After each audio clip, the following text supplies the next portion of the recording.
Welcome to the San Jacinto Valley Congress meeting. We're going to do roll call first here to City of San Jacinto. Vice Mayor Miller. Councilman Martel. Here. Councilman DeMemo. Present. Councilman Ledesma. Here.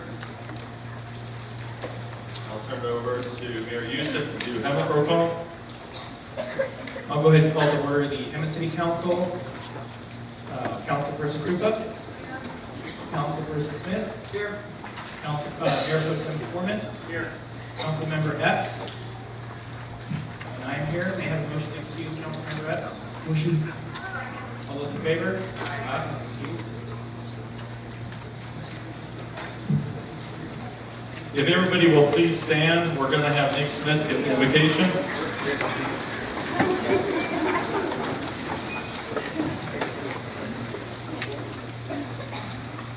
Thank you all for joining us tonight. If you would, just take a moment and pray with me. God, we thank you so much for this opportunity, Lord, to join our communities together. God, I know we come from all different walks of life, Lord. God, of all different kinds of backgrounds.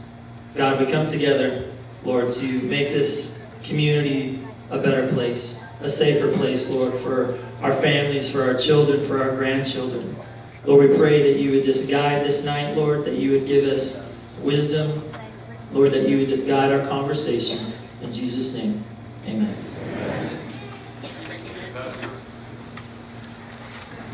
Will everybody please stay standing? Welcome the Boy Scouts, present the flag, and for the Pledge of Allegiance.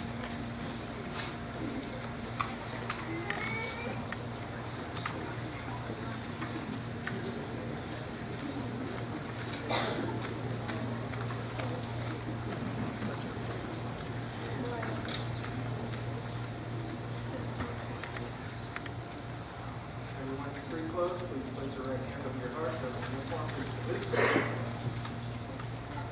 Ready? Begin.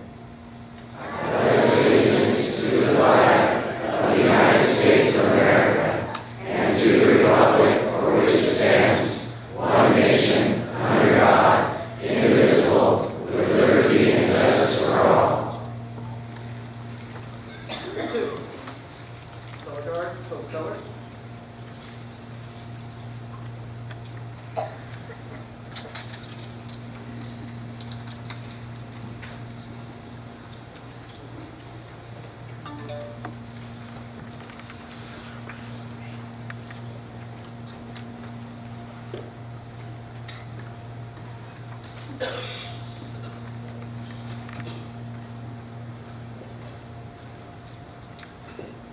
Color guards dismissed.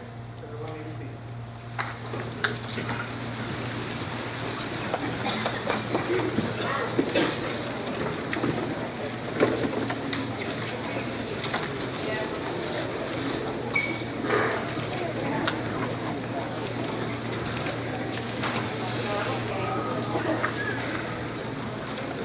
Well, thank you all for coming this evening out for the second meeting in regards to the public safety in San Jacinto Valley.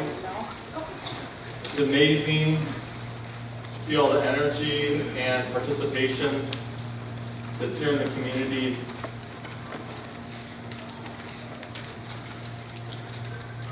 We all know that we're in a state of crisis right now in our community. I don't know how many times I've heard common conversation across the community of people that have either moved out of town or are considering moving out of town because of the issues that we have in this community. And at one point, my family even had that same discussion. And being born and raised here, having friends and family here, we made a decision not to stay and try to turn this community around. That's where I ran in 2010, when I felt things started really getting awful here.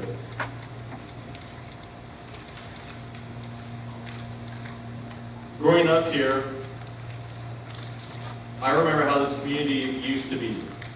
I think we all remember how this community used to be. Everybody knew each other. You could walk the streets, you could have your doors unlocked in the evenings and have the breeze come in. You have community functions where you see family and friends or at church. And it was a back road town. We attracted good residents. We had a tourism industry that attracted the right people into the community to move here and to live here. Things have changed. The fact is, it isn't just our community that is under attack. America is under attack right now. This whole country is under attack. And it's trickling down to our community. America is under attack. California is faltering. And what does that result in for us? Record-breaking foreclosures, record-breaking unemployment, and a huge influx of criminals back into our community.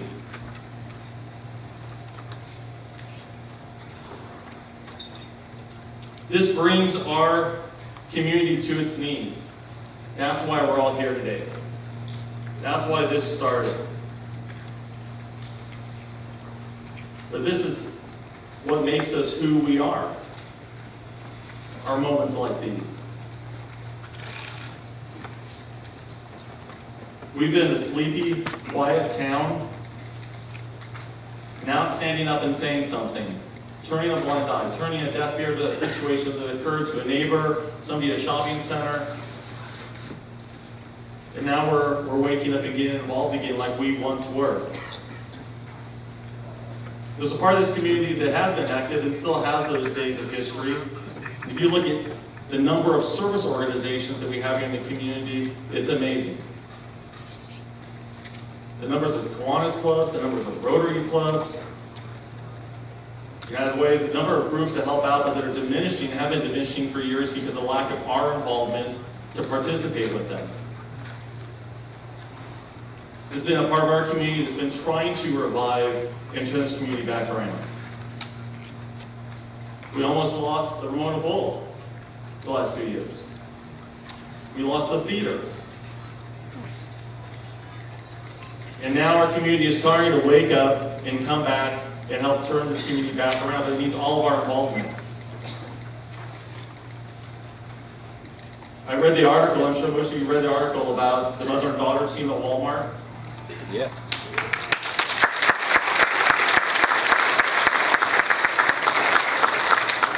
For those of you who don't know, they were shopping at Walmart. They saw another lady get her purse stolen in a parking lot. They chased her down, chased down the criminal, got him in a headlock, called the police, and he was caught.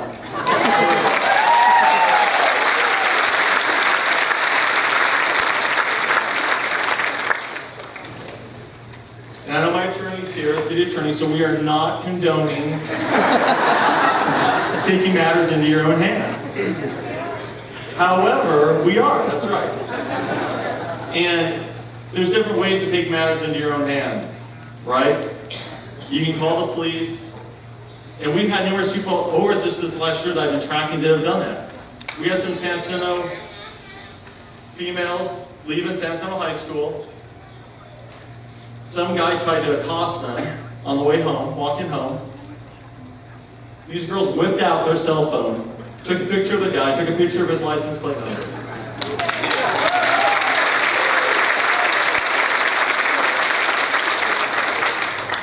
We had another resident, I don't know if she's here tonight, she said she would be here tonight, but she was pulling into her garage after going shopping, and some guy ran into the garage while her garage door was open and tried to rip her off in the garage. So while he was reaching into her car window, she threw in reverse and dragged him out into the driveway.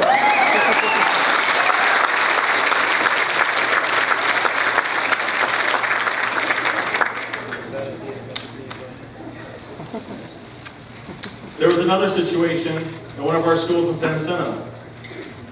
After school sports, some guy was looking around, going around the campus.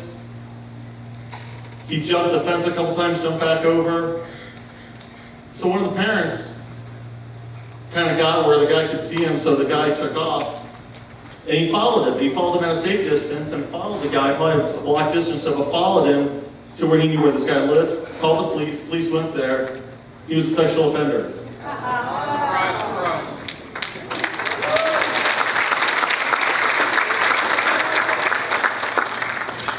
So it is a time to quit turning a deaf ear, and a blind eye to what's going on in front of us. We're a caring community. We're a tight community. That's where our roots are. That's who we are. We need to go back to doing that and back to being involved. And you being here tonight shows that. We know why we're here. We know what's going on. We saw it in the 80s in one of our sister neighborhoods, right? In the 80s, there was a city around here that grew tremendously and had numerous vacant homes at that time. And the city chose to do nothing, and those homes went to low rent, and they filled with the wrong element, and they filled with gangs, and they filled with drugs. And that community is just now, 25 years later, starting to come out of that situation. We can't be that community.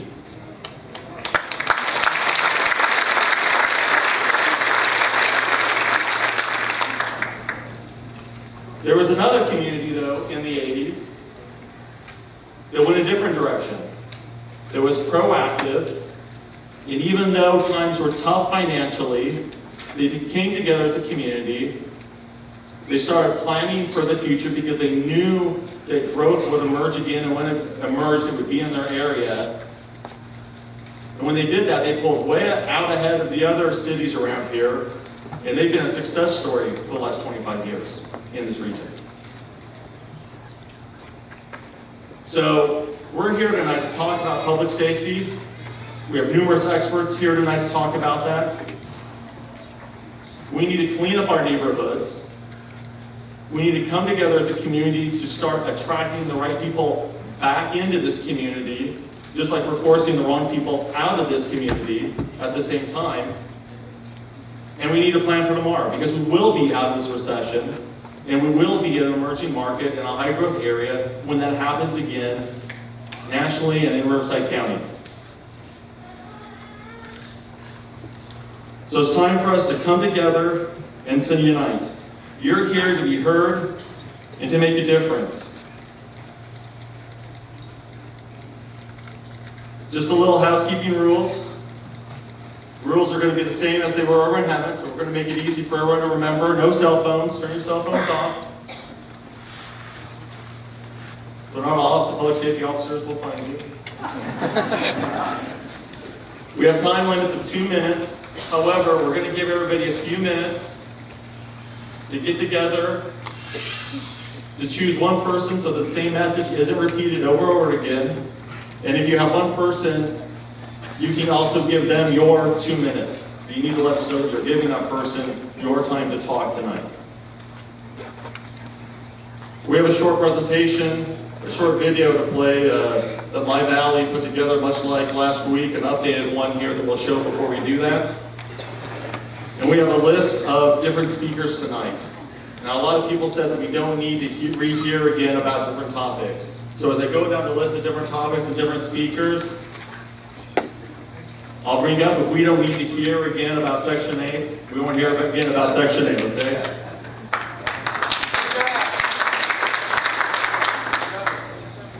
So with that, welcome to the City of San Jacinto. Let's give the San Jacinto Assembly a thank you for hosting us tonight.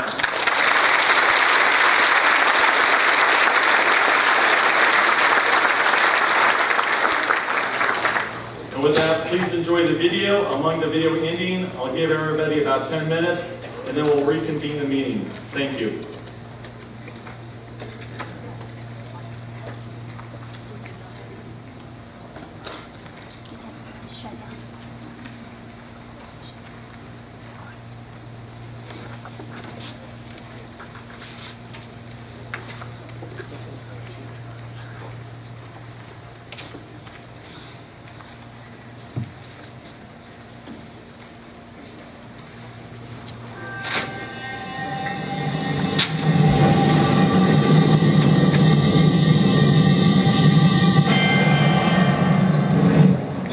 economy economy, coupled with the lack of federal funds for summer job programs, is making it tougher for young people to find work. Many That 3.7 million Americans have been foreclosed upon. 3 attacks in 3 months on the task force based in Hemet, I've been here since California. 1976. I raised 3 daughters in this community.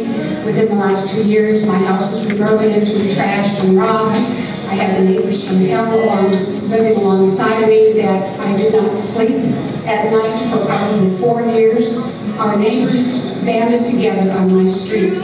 We got rid of the trash that lived next door to me.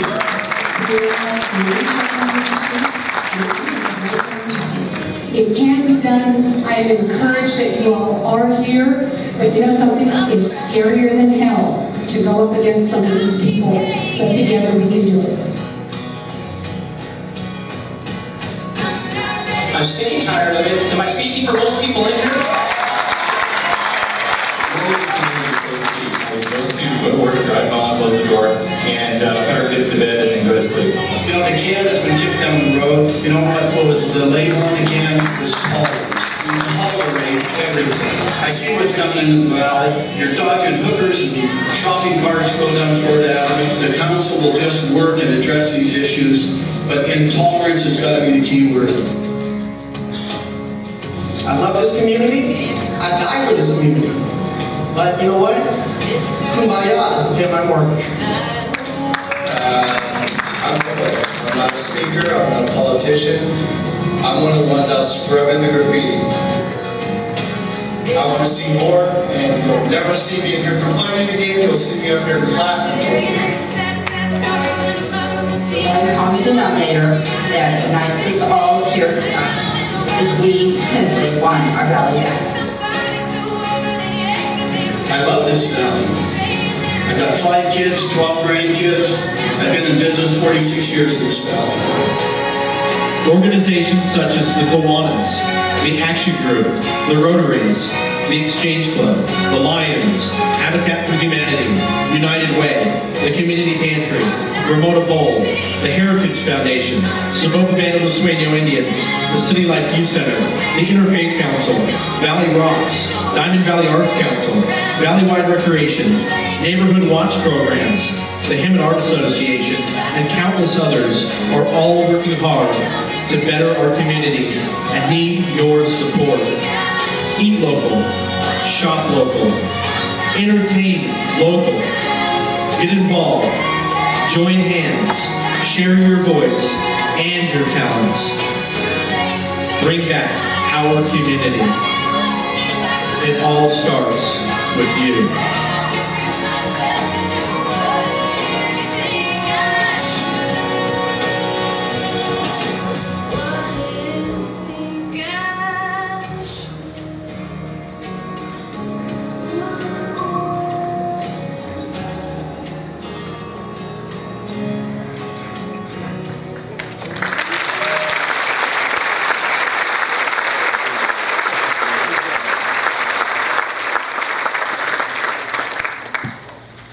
Good Hemet grads, they can put a good video together, huh?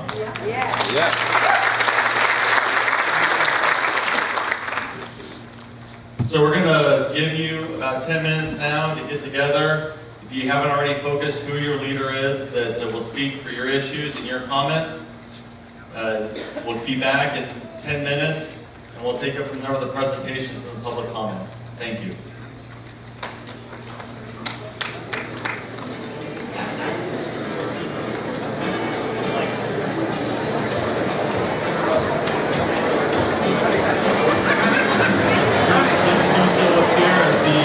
City Clerk's location.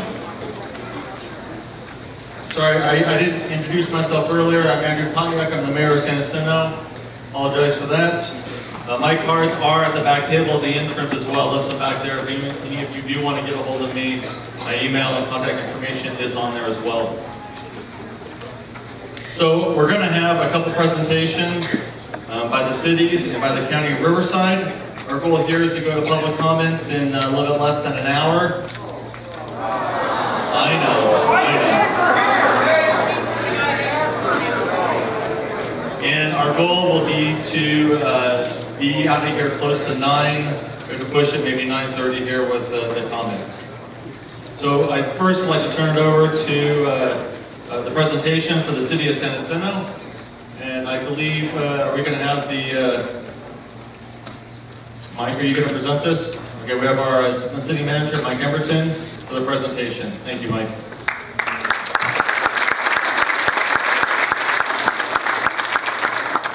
Thank you, Mayor. Supervisor, Mayor's Pro, I should say, council members, esteemed peers, the public, which you guys are awesome. Glad to see you out tonight, so give yourself a round of applause.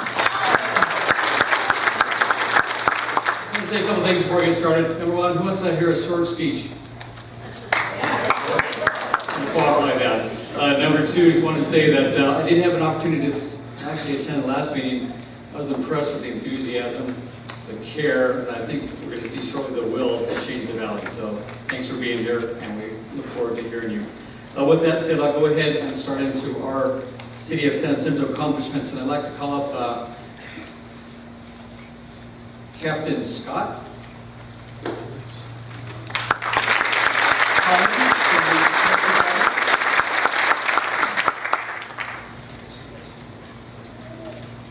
Well, good evening. This is historic. This is huge. Members of both city councils and Supervisor Stone, it's an honor here. For those of you that don't know me, I'm Scott Collins. I'm the Sheriff's Captain. I'm the Commander of the Sheriff's Henry Station in Val Vista. And I also have oversight over our contract city of San Jacinto.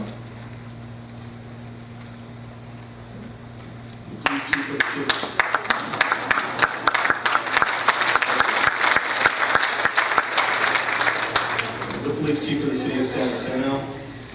It's on Lieutenant Sue Trevino for the Sheriff's Department. She's on a well-deserved vacation right now, so I'm in her stead. Okay, can we go to the first slide?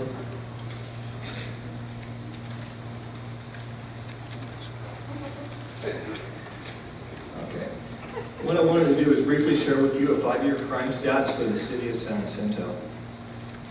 And I might be coming back up for some county issues later in the evening if the questions do arise. So you see, can you hear me in the back? Everyone can hear me? You can't see that slide? I'll briefly describe it to you. Those are the FBI Part 1 crimes, 2007 through 2011. And it shows crime going up and then going down a little bit, but staying fairly steady considering the city's population rose from 35,500 to almost 45,000 people in that 5-year period. And I'm going to get into a little bit about what's going on in 2012. You can leave that slide up. In 2012, we have seen a 17% drop in FBI Part 1 crimes. However, we've seen a rise in domestic violence by 26%. We've seen a rise in felony assaults, assault with a deadly weapon by 34%, and simple assaults by 32%. The answer to that I don't have. We go to the next slide. This briefly describes the San Jacinto Police Department staffing for the sheriff's contract. We have a sheriff's lieutenant serving as the chief of police, 6 sergeants, 3 detectives, corporal, 28 deputies serving patrol, traffic, our special enforcement team, 1 on our gang task force, and 1 working on our narcotics team. We have 5 community service officers, a sheriff's service officer, 3 office staff, and then a crime analyst that shares his time with the Hemet Station and the San Jacinto Station. I'm very, very proud of the efforts of San Jacinto PD in recruiting volunteers. We have 23, probably more volunteers, 23 when I put it on this PowerPoint slide, but we keep recruiting. And if you noticed it, we have a table out front with 2 of our volunteers sitting on it.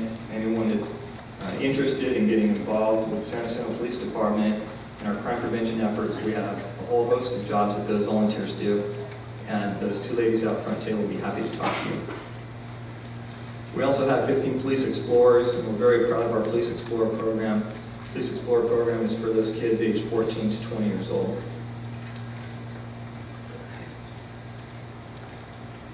And I was at the meeting last week, and I heard Chief Brown, and he's right on the point that a lot of people say, well, you know, how many officers do you need? I can't answer that question, other than I would agree it needs sustained funding, and council's in a tough spot. There is always a greater demand for services and then funding issues. And because of that, we need creative, we need collaborative solutions. You go to the next slide. This is a list, it's a partial list of some of our current and our proposed programs. On the left side of the screen, it says San Jacinto PD. We have a special enforcement team, and that team is stretched thin. It has 4 officers on it right now. And they work on the anti-graffiti programs. They're working on a lot of the ordinances that are being drafted and implemented by City Council now on the ROCKS program, based on the Emmett ROCKS, on those nuisance ordinances. They work on the ABC compliance programs. The volunteers have a Citizens Patrol program, and we have a Safe Parks program. In our city, we also have numerous traffic programs and DUI checkpoints. If any of you have been through the DUI checkpoint, you know what I'm talking about. We have bicycle safety programs, and what you see there is a bait car program where we set up a car waiting for someone to steal it, and then they're going to have a bad day because we're going to catch them.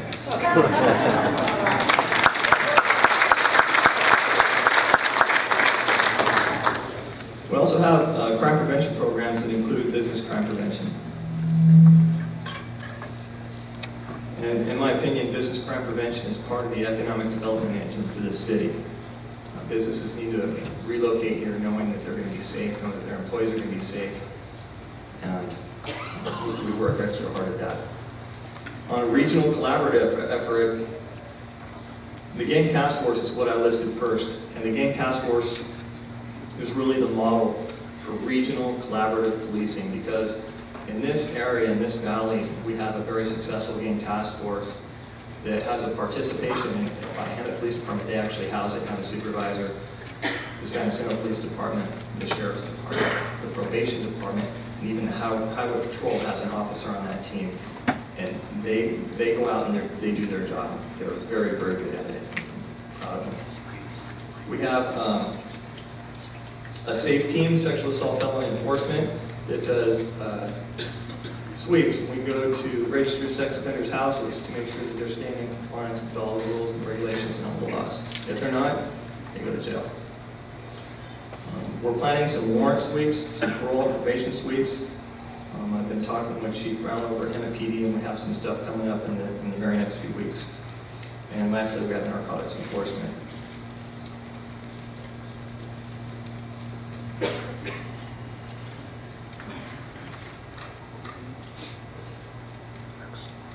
I want to stress that as tapped as we are in law enforcement, and sometimes if somebody calls 911 because their car got stolen and an officer's not there in 5 or 10 minutes, they get a little bit upset. We're working very hard, and we're prioritizing our calls. And when those calls come in that are an in-progress crime, we're very fast. We're very proud of our response time. Our priority 1 calls are responded to in 4 minutes or less on the average in the city of San Jacinto. But what we really need to do is change the way we police, because we're being starved of resources at the state level. And we need to be collaborative, because each of us can't do it alone. And I don't mean community members, I mean organizations. The San Jacinto Police Department, the Sheriff's Department, the Probation Department, we all have to collaborate and work on these directed enforcement programs. And my promise to you, as the area commanders, you're going to start seeing a lot more of that. Thank you.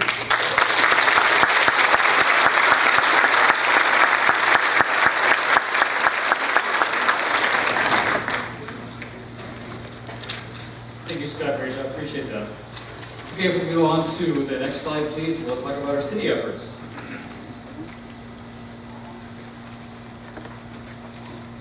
Okay, next slide of that, please.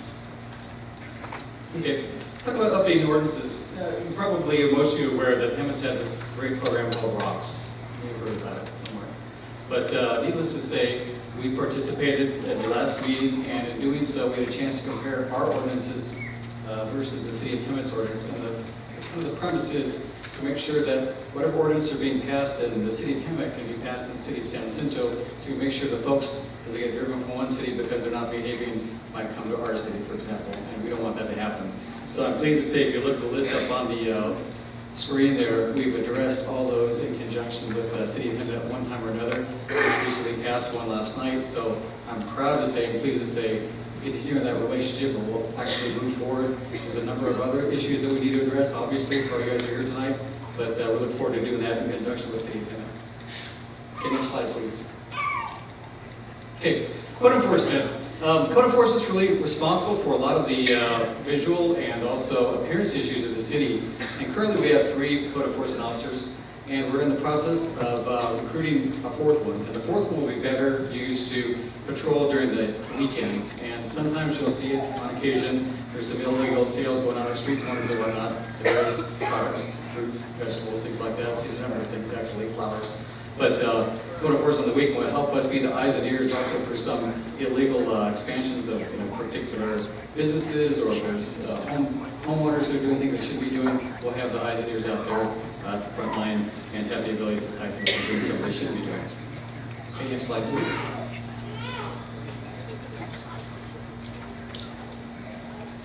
Receivership program. So we've got some problems with some out-of-town property owners, and unfortunately, they tend at times to not take care of their properties. This is a tool that was recently brought to us by Sharon Paisley, one of our staff members, as an idea to deal with that issue.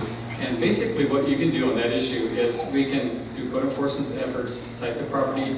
If the property owner just chooses not to do anything, ignore us, which does happen on occasion, we actually will have a tool to go to the court and hopefully get a appoint a receiver, and at that point do something with the property constructive. Maybe they could hire a contractor and take care of that property, possibly sell it. But there's a bunch of things that we can do to clean up those properties that have been left to be abandoned by a non-property owner. Okay, next slide, please.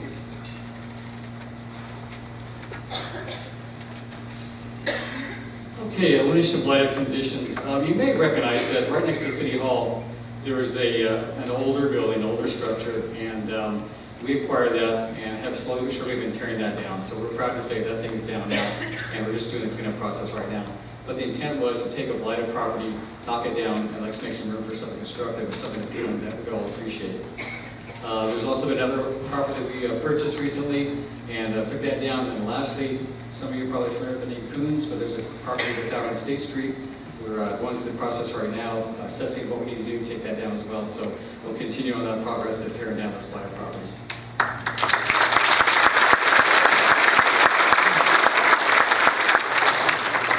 Parks, next slide, please. Okay, Parks and Trails, one of my favorites. Having a public works background, one of the things my staff and I, Vic Vade, I'm sure you guys do too, is seeing some bad guys come out there at night, and gals, destroy our parks, vandalize, tag, et cetera, et cetera. Well, we actually went on joined a unique program through the guidance of the Sheriff's Department and purchased what's called some flash cams. And we mount these on poles, and they sit up at night on a pole, and they take some really interesting pictures of people doing bad things. And everywhere we put these cameras up, I'm proud to say, the problems go someplace else or disappear. The bad guys know we're watching, they don't like it, they don't like having their photos taken. The police department's very interested in those folks, so wherever we put them up, they've been a great deterrence.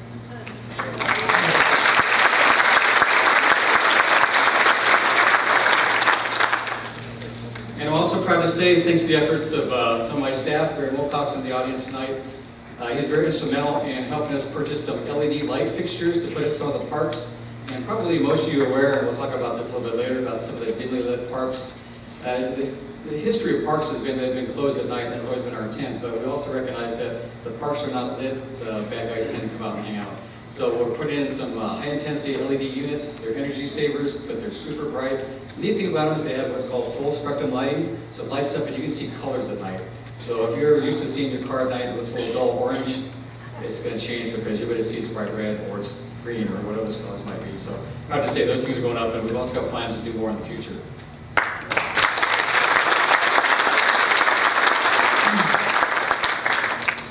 Okay, here's one that's dear to my heart, neighborhood lighting project. Oh, just back one slide, please. Thanks. We've actually used some federal funds for this project, but we've actually gone through the process, applied for a grant. We're getting approximately half of the city-owned streetlights replaced with LED units. I'm proud to say that truck is on the way from the East Coast as we speak and should be docking anytime soon here in Southern California.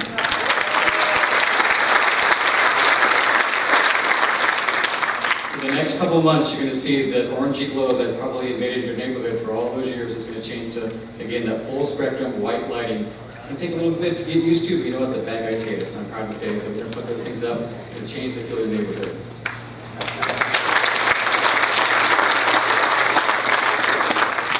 And then in regards to phase 2, working on a plan to do the rest of the streetlights. I do want to qualify that we do not own all the streetlights here in the city. We own approximately half. So if your streetlight is not changed out, and by the time next year rolls around, it's only because we don't own and operate them.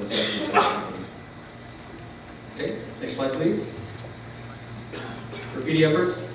Again, one of the things we're pretty proud of, we've got a full-time person. We, as a city, chose to pursue a philosophy quite a few years ago to have a full-time graffiti person, and the reason for that is we want instant response. One thing we've learned over the years, there's different types of graffiti artists. There's the bad guys, and there's taggers. Taggers account for 60% of those types of graffiti incidents as per Sandag report recently. And what that means is sometimes your neighborhood sons and daughters, kids and friends are the ones out there at night scribbling that little stuff on the walls and whatnot.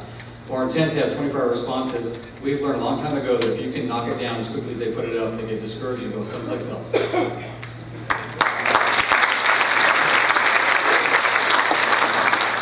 Also, I just wanted to say that we have high-profile tags. Sometimes some of those people out there do some really bad things, bad language, very, very infuriating in terms of who they're trying to address, how they're trying to upset them.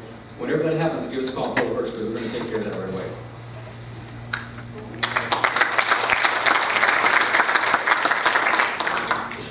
Okay, next slide, please. Okay. I'm proud to say, and I can say as I look around the audience here, and I did last week as well, I see a lot of faces I recognize, people that give to the community in one way or another. And you know who you are, I know who you are, and I think the rest of the people in this audience will soon find out over the next few months. But again, through your efforts, we've had local churches, we've had community groups, service clubs, nonprofits. I wish I could list them all here, but it's a very numerous quantity, I can tell you that for sure. But the neat thing is, we've asked for help at times, and people have stepped up and helped the city. So I'm proud to say with those community partnerships, we want to continue doing that. And as a matter of fact, we've got a sign-up sheet out in the lobby area. If you want to help take care of a park, I've got a job for you for the next 3 months. So feel free to sign up. We'd love to help.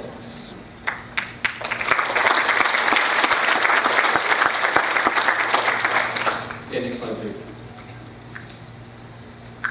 Okay. Just a little insight into the future here. We've been working on something actually before this whole movement got started, and we're going to be calling it the Safe and Ready Commission. Basically, what we're going to do is help organize the community for 2 things. One is to unite themselves so you know your neighbors on your street, you can watch out for each other. That's very important. You'll probably hear more about that later. But also to be prepared for disaster, because as most of you know, we live on a major fault line. And we always need to be vigilant about being prepared, just so you never know. Not to mention some of those nasty storms that blow through here the past couple of weeks. They can knock out power for a long period of time. So we would really like to emphasize that this will be coming up down the road here shortly. We'll be making announcements about how to participate at the commission level and also as well at your personal level. So with that, I'll go ahead and conclude my presentation and turn back over to Derek.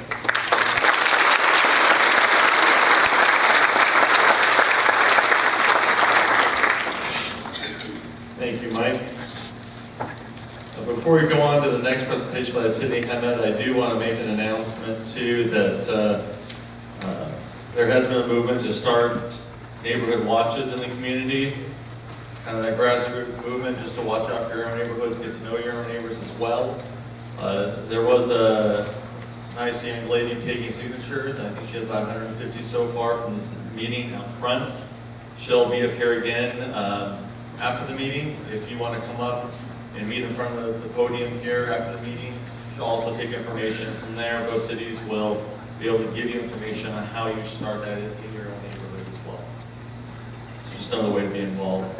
Next, we have the City of Hemet, a presentation, and we have the interim city manager, Mark Orman.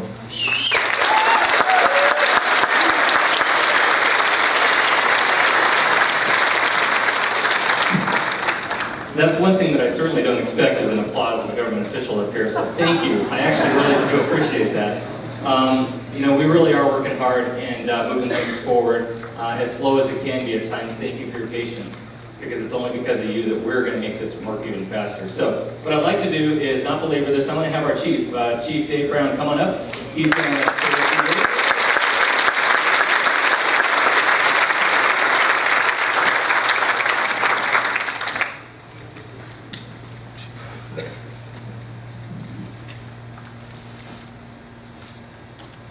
So I've got some notes prepared. First of all, I'm Dave Brown, 1984 graduate Hemet High School, so you got my age. A lot of familiar faces. I was so encouraged by this group, by first of all, the size, the momentum, the fact that you're here. There were some questions a week ago whether or not we'd have folks here when the paper announced today that the event would be streamed live. Some of us thought, well, there won't be anybody there. How dare us underestimate the commitment and drive of our community. I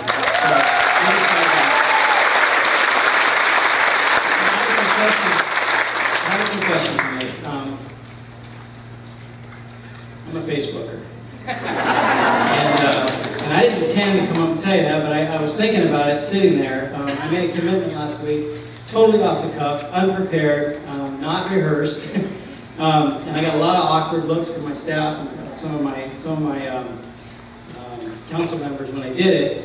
But I'm proud of my staff for putting that page up within 2 days. I'm proud of my community for joining the conversation. And I just want to let you know we're in for the long haul, and we appreciate you inviting us to the table. So, very good job. But he's doing a phenomenal job and working way too many hours. When I was sworn in as police chief, and I mentioned this last week, but when I was sworn in, I made this comment, and I continue to repeat it, because I believe it needed to be said that we can't do this, we can't police this community without our community.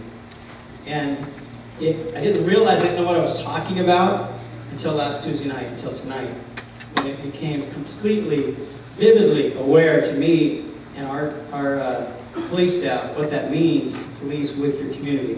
For years, we have been wondering where you are. We've been on the streets 24/7. We've been trying to police the city.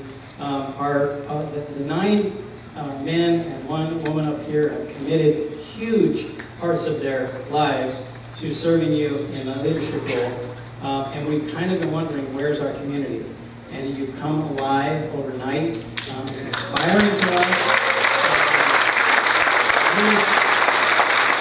I have to share a quick story.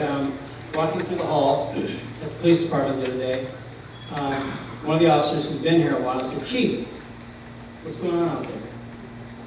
I feel like my community loves me again."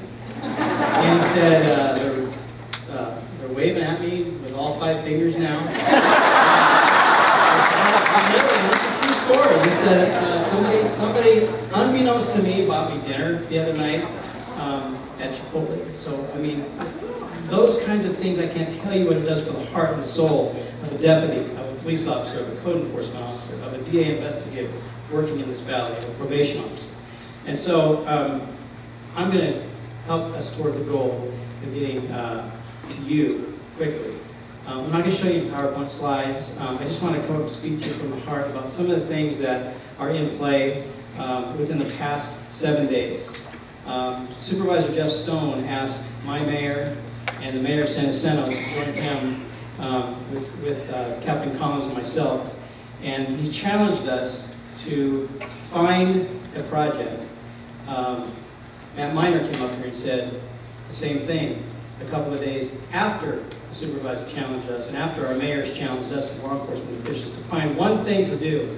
And Supervisor Stone committed to putting resources toward that.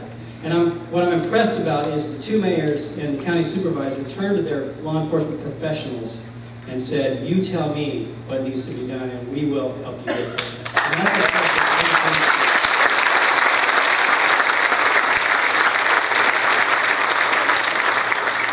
Very quickly, some of the things being done in this valley. I wish I could walk each one of you through the gang task force office in this valley. It is such an impressive show of collaboration and cooperation between law enforcement agencies. Captain Collins mentioned the gang task force, which is housed in Hemet. I wish you could walk through and look at the committed, dedicated police officers, deputy sheriffs, probation officers, California Highway Patrol officer, DA investigator, working hand in hand, irregardless of boundaries. One of the things we heard loud and clear from you last week is, we don't care what color uniform you wear, we don't care where the boundaries are between your cities and county, we just want you to get something done. And we hear you loud and clear. And the gang task force is one example of an outstanding effort on behalf of the law enforcement agencies that police this valley. So we continue that effort on your behalf. The other thing that happened, unfortunately, really late last Tuesday night, is my city council had an opportunity to go out on a limb and take a risk on a federal grant to increase the number of officers in the city of Hemet. So today, largely because of your outpouring, I have 10 police officer positions that I'm authorized to fill.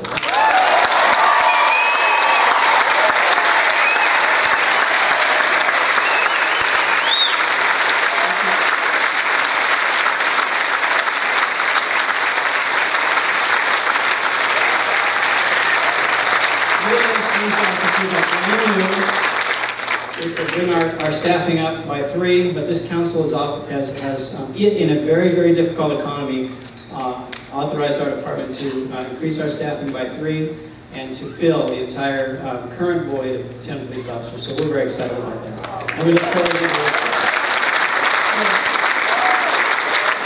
encourage you to support. The other thing that I see and I hear constantly is you are not looking to government to solve your problems. You're not looking to blame government for your problems. You are saying, and I hear it time and time again, I'm hearing it again here tonight, I think we'll hear more of it, what can we do as a community to take the city back? So we're looking forward to partnering with you. Our leaders are committed 110%, and we're behind them, we're behind you, and we're looking forward to getting there together as a community. Thanks for having us tonight. We look forward to hearing from you.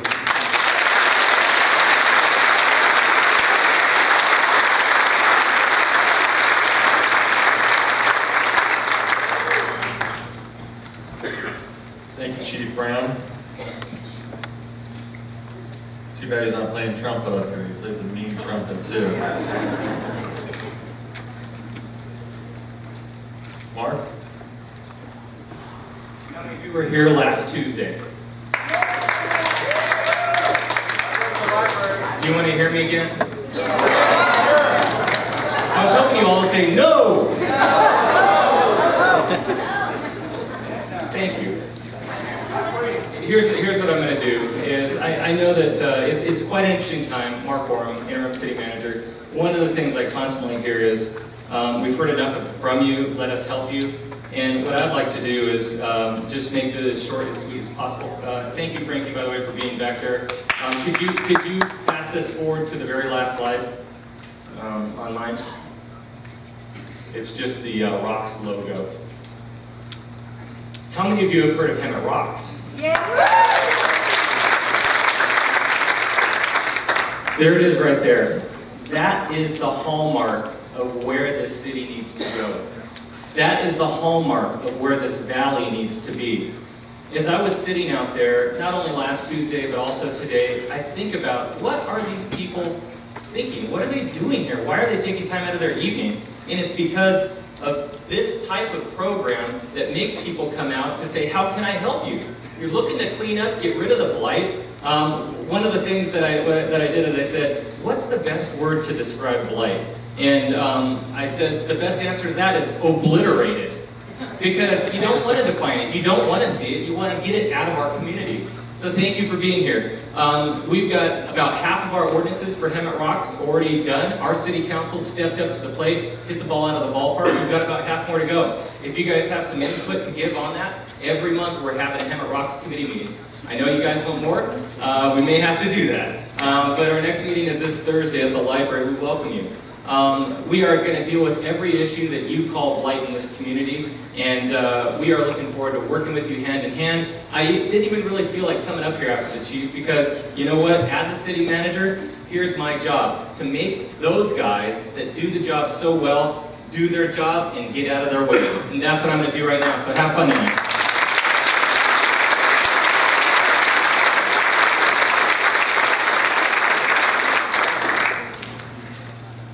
Thank you, Mr. Orm. We next have the County of Riverside. It's my pleasure to introduce to you this evening our 3rd District Supervisor, Jeff Stone. Welcome.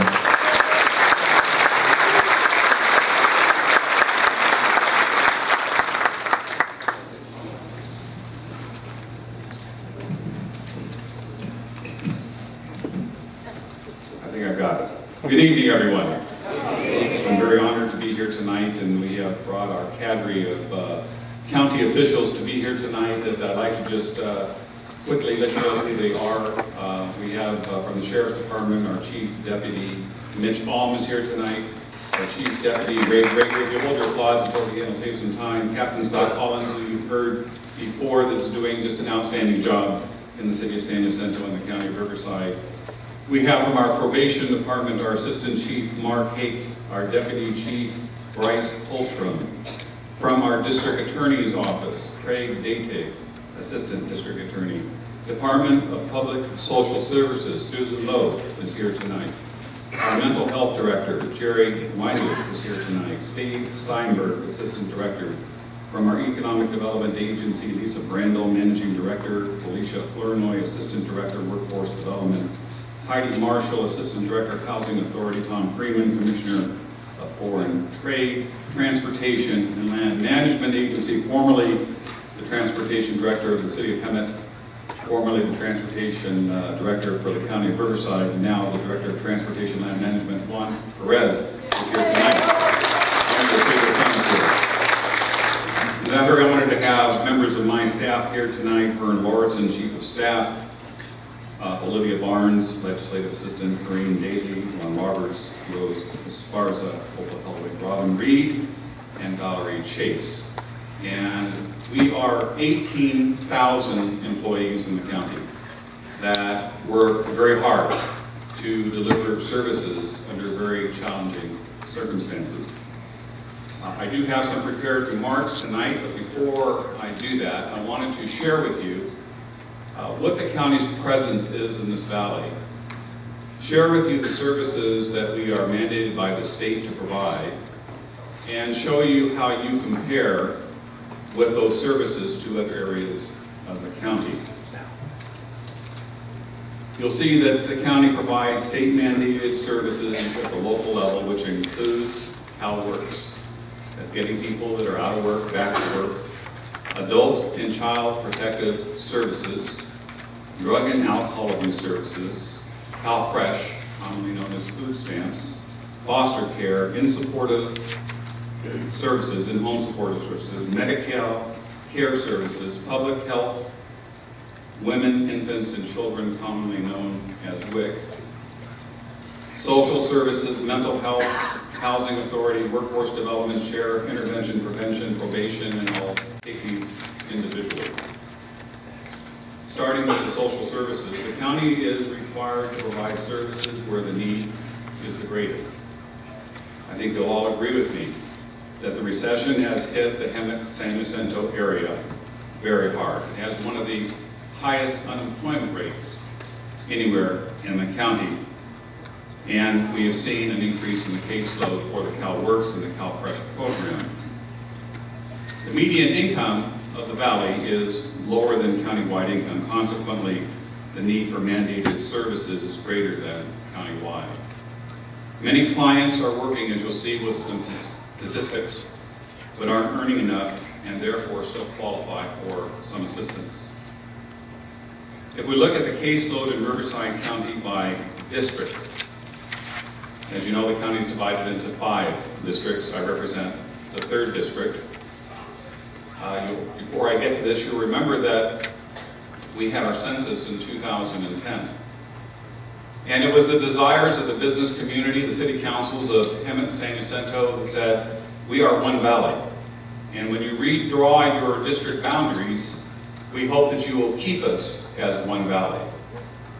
And while there was momentum to split the valley in two, I stood my ground and made sure that when those final lines were delivered, that Hemet and San Jacinto remained one. Thank you for that.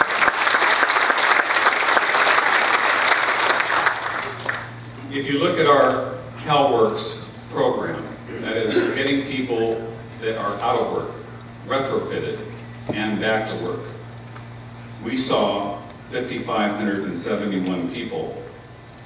That is a positive program to help people get back to work, and you'll see that we're right in about the middle, about the average of all 5 districts. If you look at the Welfare to Work program, you'll see again that we are a little bit higher than the average, but we've been successful in getting people off welfare and back to work. And then if you look at people that get Medi-Cal only, that's state assistance, you'll see that the 3rd district is one of the lowest.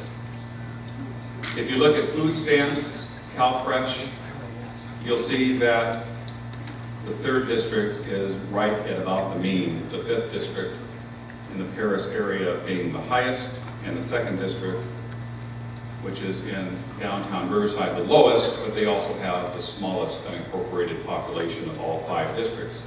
Incidentally, the 3rd district has the largest unincorporated population.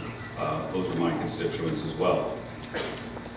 Moving on to mental health, current clients at the Hemet and San Jacinto clinics are 2,527.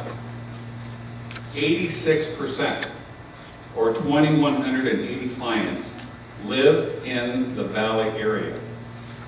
I know that there are many of you that think that we place social services here in the Valley to be an attraction for people to come here and utilize those services, but these statistics show otherwise.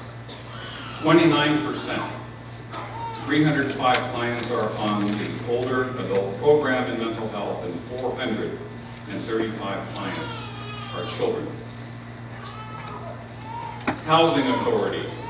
I know you're all concerned about Section 8. And I know you all think that the county is standing on corners offering Section 8 vouchers to anybody that wants to locate the Hemet San Jacinto Valley. Amen. I'm sorry to tell you that it's not true. If you look at the total households that receive Section 8 housing, 962 belong in Hemet, 232 in San Jacinto. 1 to 2 person households, of which 40% are seniors, are 67% of the vouchers in Hemet, 50% in San Jacinto. 46% of those that receive vouchers that live in Hemet, and 57% that receive vouchers in San Jacinto are in fact employed. 33% are working families with children, 50% in the city of San Jacinto, 33% respectively in the city of Hemet. One of the problems in the valley is our average rent. The rent is low. And the rent is low because we have delightful conditions, which I'll address in a few minutes, but because the rents are low, people are drawn to come to this area that have Section 8 housing, that have to pay a percentage of the rents, and obviously the lower the rents, the lower out-of-pocket expenses they're going to have. Families living in the valley prior to admission to the Section 8 housing, 52% in the city of Hemet, 38% in San Jacinto. So as a part of the Section 8 housing, we infuse money into the community. That goes to landlords, and I think you'll all agree with me, we need some tougher standards on landlords in the valley.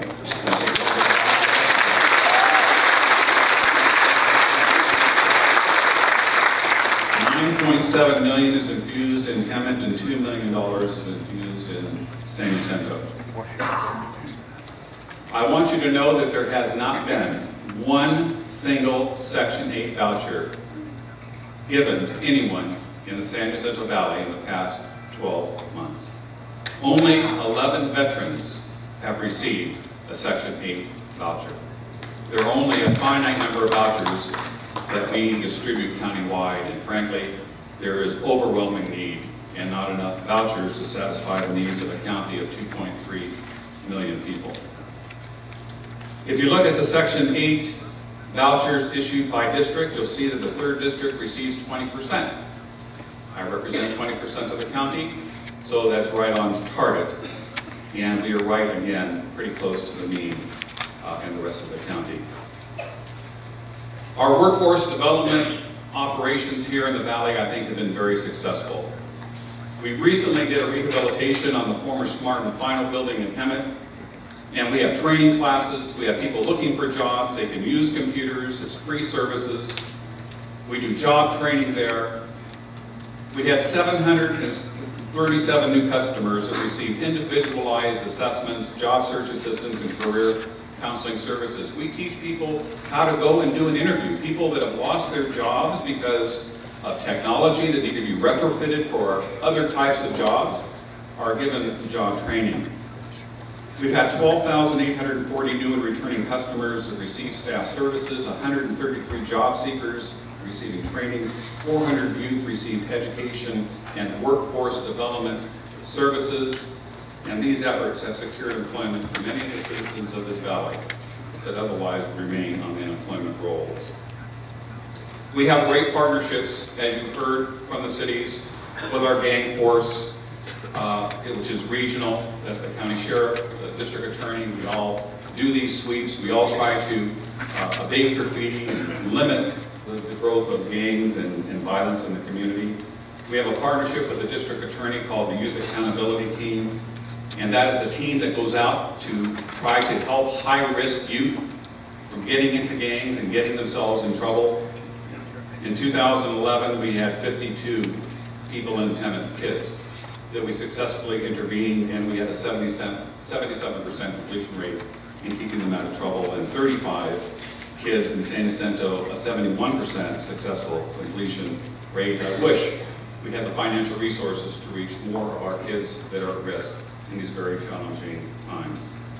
Project LEAD made presentations on crime prevention to 3,650 Hemet area middle school students. So we're starting off with the kids when they're young and trying to keep them going in the right direction.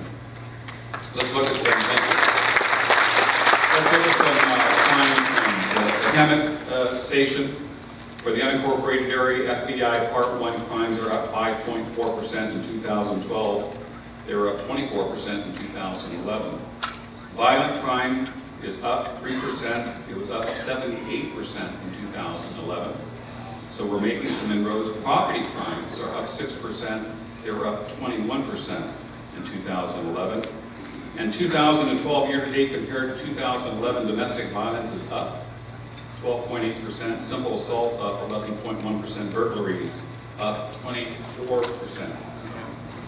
Crime trends in the San Diego Police Department, we heard some of this already. FBI Part 1 crimes are down 17%. Domestic violence is up 26%. I think you'll all appreciate what the economy that it is. It creates a lot of stress in the household, and it unfortunately manifests itself in domestic violence statistics. Felony assaults were up 34% in 2011, up 84% so far this year, a bad warning sign.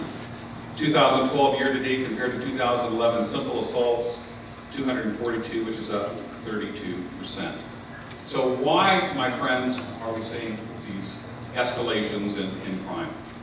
I think you've heard that your city council members are dedicated to trying to make the area safe.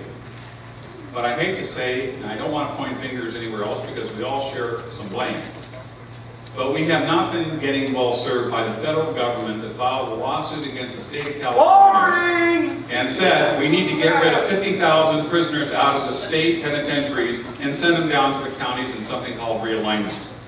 And this is why, my friends, we have a jail that's at capacity with 4,000 cells because the state of California wants to push their responsibilities on our county. Realignment affects all of us here, and it's a shame that the state of California can't get their affairs in order. Probation, that's a part of realignment. AB, what's the number? 109. You'll see that Offenders under supervision, 305 in the 3rd District, 342 in the 1st District, 333 in the 5th District. We are about, again, in the median. Our probation department is working overtime because they're taking all these prisoners that used to be on probation, and they have to oversee these people.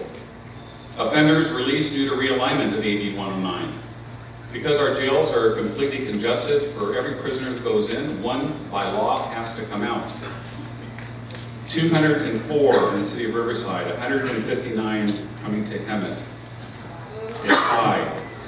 159 in Moreno Valley. The law says that people must return to the area in which they were domiciled from. Where they were arrested, they have to return. And then they have a choice to go wherever they want, and unfortunately, they will go where the rents are inexpensive. And that's why we are having some of the problems that we're having. So, my friends, there are some misconceptions that mental health and the Department of Social Services have too much of a presence in the Valley. I'm sure we'll hear some speakers for that tonight. I have staff that are here that are willing to discuss those numbers with you. Housing, vouchers, Section 8, that we're very generous in giving those out in the San Jacinto Valley. We have 587 county employees that work in the city of Hemet boundaries. In the departments of CalWorks, the Assessor's Office, Code Enforcement, Workforce Development, the Sheriff's Aviation Unit. They have a collective payroll of over $30 million to this valley. But now, what are we going to do? I'd like to know how many of you are pleased with the status quo. Could you raise your hand? And how many of you are ready for bold change and thinking out of the box?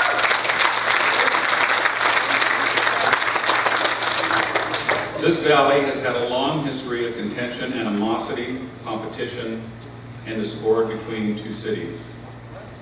No one disputes that it is far more advantageous for both cities to be united and supportive and working harmoniously on all the issues that we've identified tonight. In fact, we have formed this Valley Congress, and I'm very proud of the working relationship that I have with my 10 public official partners here tonight.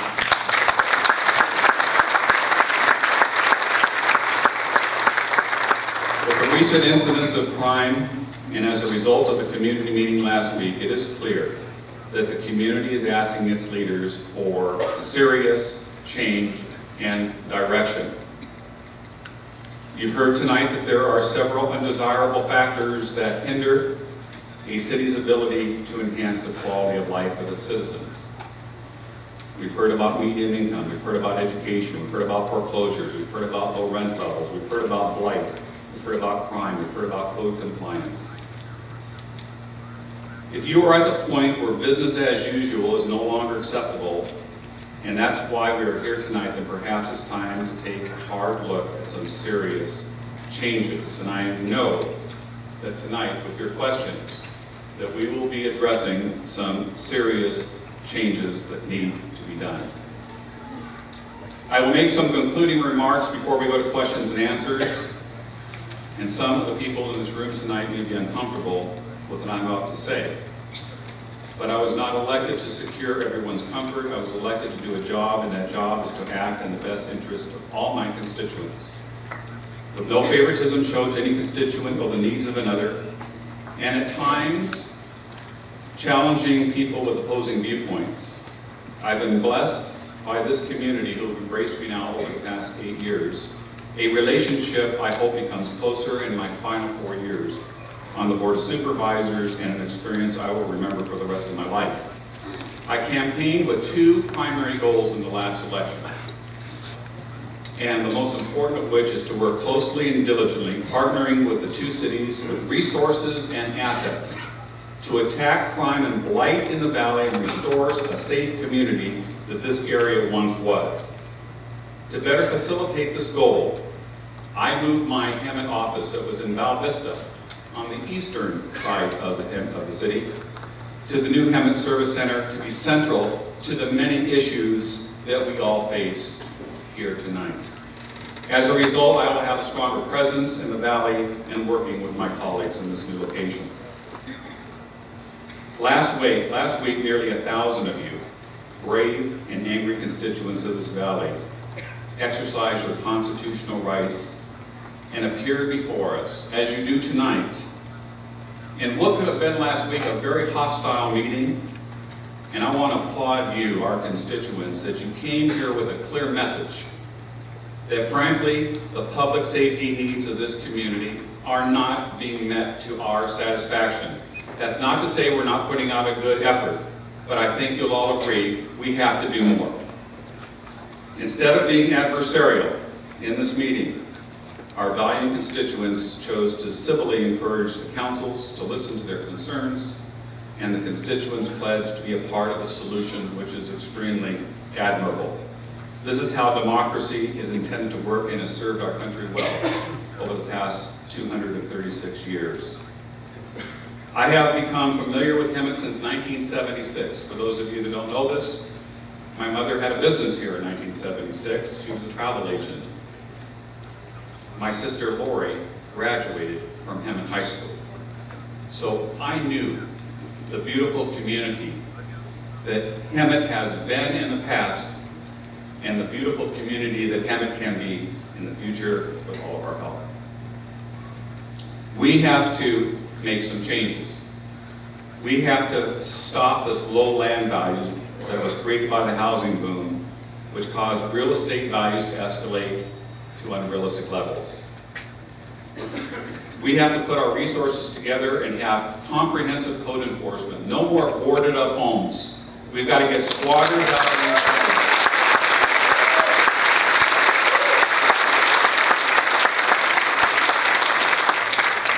We have some innovative programs in the county. I shared with you the SPIDER program, Sexual Predator and Decoy Enforcement Program, where we're online with decoys in this county, going after sexual predators to make sure they're not going after our kids. We support the Valley Watch people. We see those eyes as I drive in the Hemet Valley. If you're a sexual predator and you're coming into the Hemet Valley, we're going to find you and we're going to put you behind bars. My friends, these are very challenging times economically, and the only way that we're going to do what we need to do is to combine our resources, both personnel and financial. And I have made an offer. I've made an offer to contribute some significant financial resources to the effort to work collectively with the mayors and the city council in this coming year. And I promise you that as we work together, that you will see a lot better statistics in the next year. But again, we cannot do it without you. It is in partnership with you. We need to have comprehensive neighborhood watches, and we will help fund those programs so that we can take the city back to the citizens of this wonderful valley. Thank you. God bless. Thank you all. I am here to represent the estimated 4,000 people, and I didn't know I was doing this until I got here today, so I'm going to try to keep this brief, but if I cover things, maybe somebody will help me with some extra 2 minutes. To take back the valley, to take back the rebuild effort is a phenomenon that has gained everybody's attention, and I think the main reason why we're all here today. Over the past several days, it was asked to me to compile the thousands of comments that have been put over 3 different Facebook pages to say what is important to the members of our valley. We've listened to all of your representations. I think there's been a lot done, but I think this is the representation, and right now I've been asked to speak for what we came here for. First and foremost, public safety. We all know that that is what has been said time and time again. We've compiled these lists up here that say, what's everybody's concern? There is not any right or wrong. We've debated it, we've talked about it, we've brought a lot of educated people, we've had people posting information so that the dialogue has been kept straight, and these 2 boards are what we've come up with.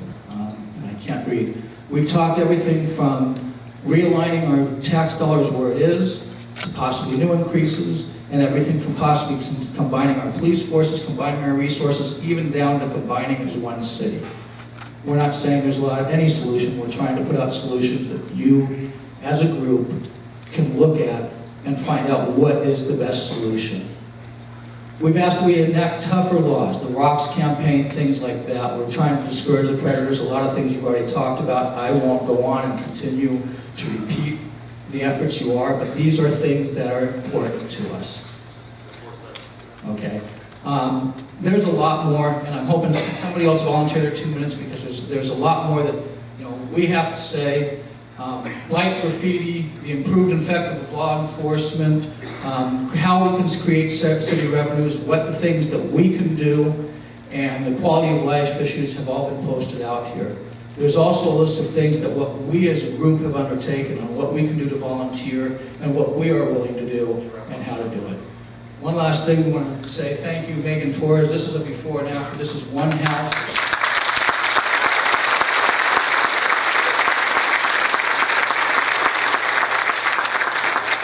Christian Cruz, Andrew, I forgot your last name, I'm sorry. These people have out there, they have combined people that have been attacking the gang force.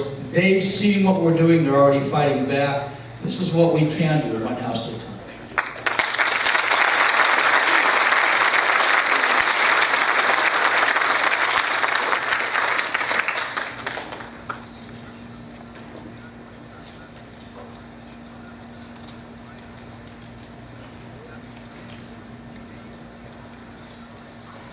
Thank you, Seth. Our next other comment is Bill Farley on the topic of violence. Welcome, Mr. Farley. Please come down to the podium.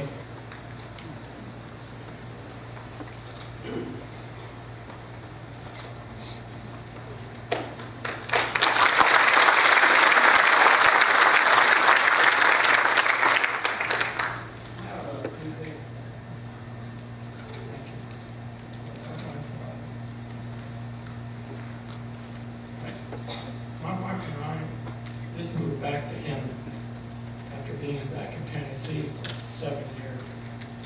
We lived here in the valley for quite a while before I moved. We see some of the things starting to happen that would suggest us. And that's sad. We like this cause. We like the people. We like our church.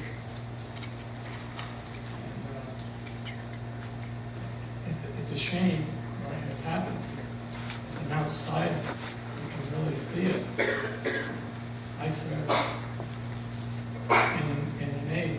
I was involved in combat. I worked for the FAA, and I was involved in a helicopter crash.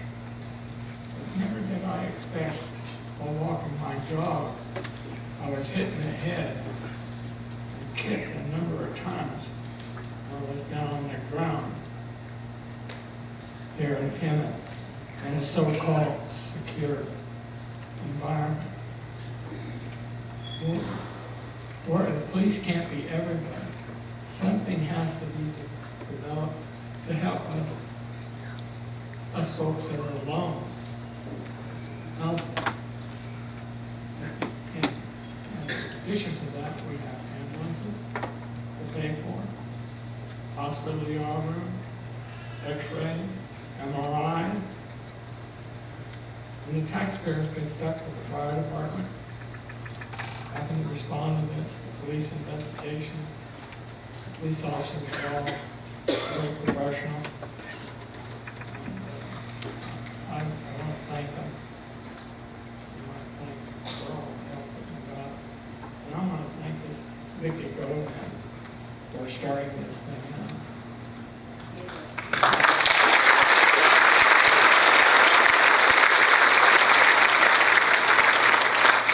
My dog's all right. That's amazing.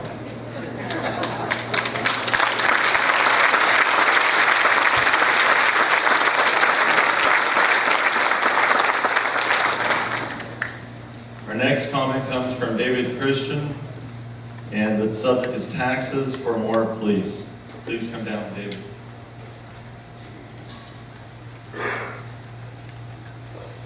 Just to keep people in the queue, I'll start calling whoever's going to be next just so they become prepared. The next one is Tish Arcienega. The Lord said, if your right hand offends you, cut it off. He didn't say to elect a politician, to appoint a committee, to hire a study group, to hire more police, to rest your hand.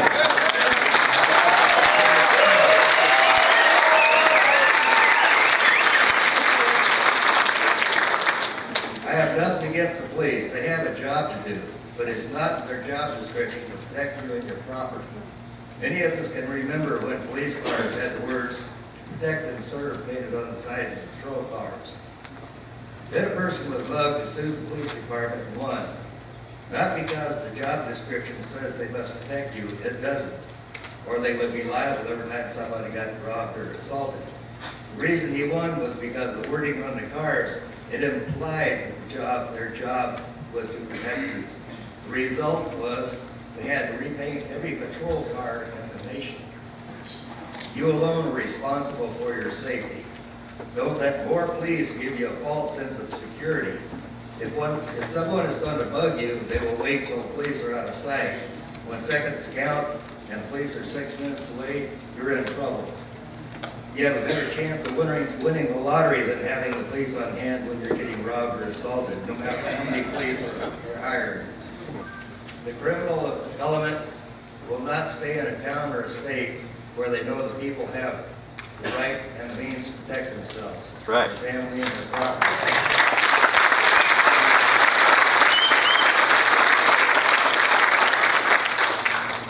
41 states have right to carry gun laws. Armed robbery, rape,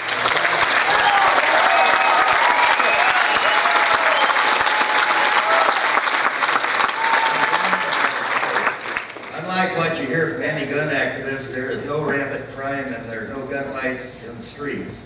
Additionally, according to the FBI, states with right to carry laws have 22% lower total violent crime rate, a 30% lower murder rate, a 46% lower robbery rate, and a 12% lower aggressive assault rate compared to the rest of the country. Total violent crimes rates drop once the states adopt right to carry laws. You and you alone are responsible for your safety, and you should apply for a concealed carry permit. Without it, you cannot defend yourself from a carjacking, assault in the Kmart parking lot, or protect your children in your yard from being mauled by marauding dogs, because it's against the law to take your gun out of your house without a permit. You should apply for concealed carry permits. Demand your city, county, and state to uphold your Second Amendment rights to protect yourself and your family and your property.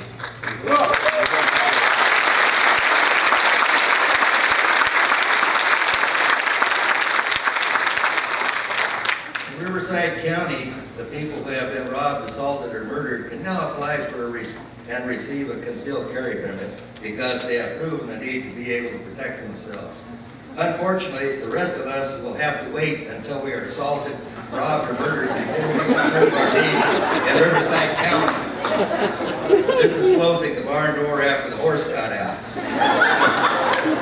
Contact your senators and your congressmen and UN. They make California a shell issue state and not leave it up to individuals to determine your rights to self-defense. Thank you.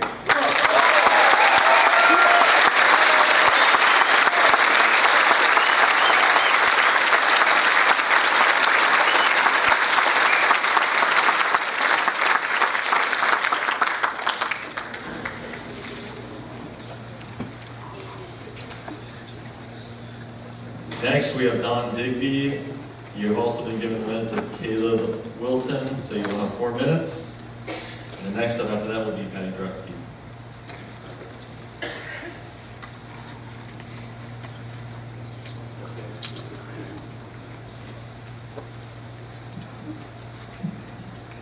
Both weeks I got a tough act to follow. I appreciate both councils being here tonight because I consider this 2 towns but 1 valley. And I think there's a lot of cross-pollination we can do, maybe to save cost. But there's a lot of fervor and enthusiasm right now, and that's great. In fact, I don't want to take the thunder from him at City Council, but I really hold the audience responsible for those 10 new deputies for showing up.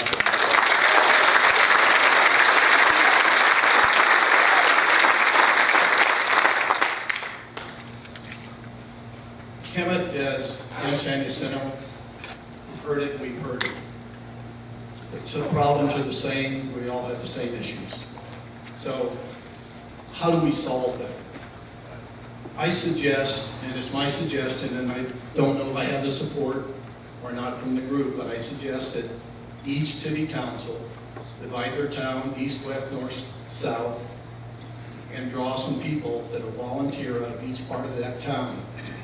And they come together with prospective city councils and discuss the issues. So this will continue to go on.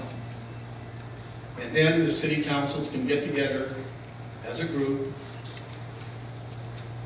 and discuss these certain items, prioritize them, what's the importance, how do we afford them, and then have a meeting such as we have tonight to discuss it. There's got to be some definite road forward, or we just go back to our homes and February's gone and pretty soon we're back to where we were. So if the audience agrees, I challenge the city council members to do that.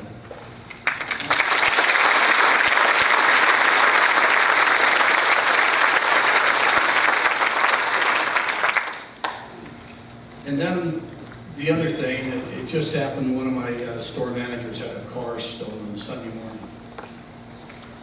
Calls the police. They didn't come out, but he found one in the neighborhood. It was just happened to drive by, stopped them, they didn't report it. Then found out there was 3 or 4 other cars in the neighborhood that were vandalized same time, stuff stolen out, ignition switches punched out. Well, just by luck, he happens to be driving out of town and he sees a couple cars out there by the Winchester Farms out in the field just beating them up. And one of them was his. He has a son with him, so he didn't want to create a scene there, so he calls the police. Well, he was told that's not an emergency. So again, as I mentioned last week, that we kicked this can of tolerance 25 years down the road. And we need to become intolerant. And that's what it's going to take.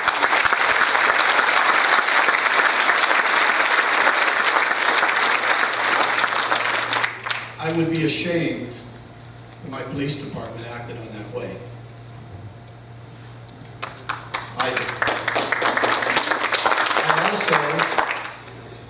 I'm looking at the statistic that Mr. Stone put out on the hundreds of millions of dollars that we spend on this valley for social services, and then read the outcome of what the percentages are and what's going on in the valley. It makes me suggest that possibly some of these social services are the problem, not the solution.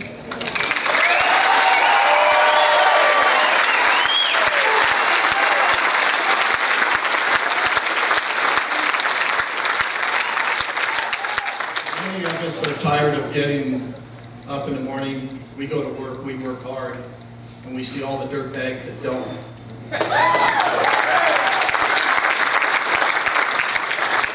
To finish the story on a stolen car, the person found out where they lived by a marijuana dispenser. He had a friend that worked there, got the address, and he will deal with the issue himself tonight without the police.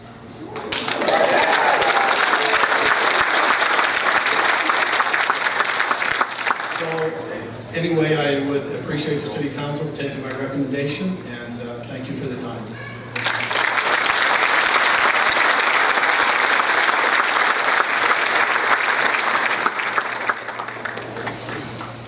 Good evening, council members, county supervisor. As CEO of the Hempstead-Center Valley Chamber of Commerce, I've addressed all of you many times, but not all at one time, so I appreciate this opportunity. After your last meeting last Tuesday, I went back to our chamber staff to talk to them about how can we be part of the solution. And our staff brainstormed a lot of things, but the biggest thing we came up with was to take it to our membership.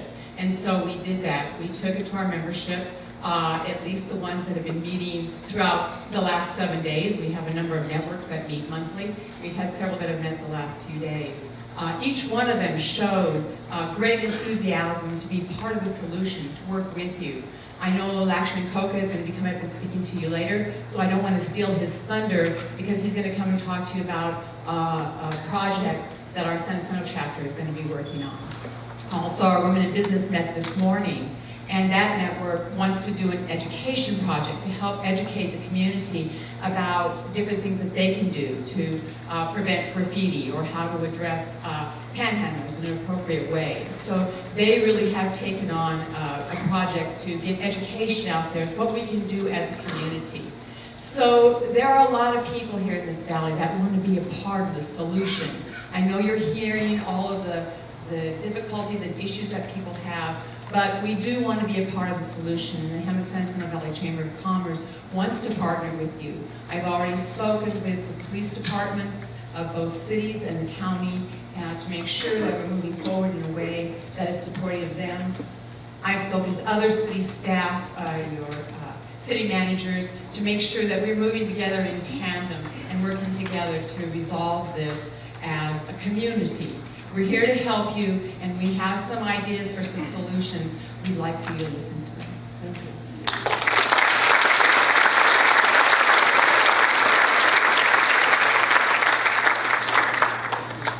So we next have Don Pierce and Sean Wiedemann. So 4 minutes combined.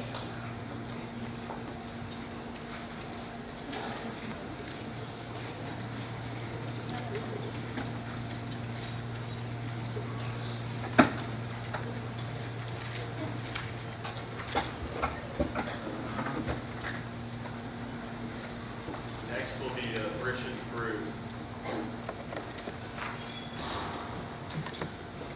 Honorable Mayor, City Council, Jeff Stone.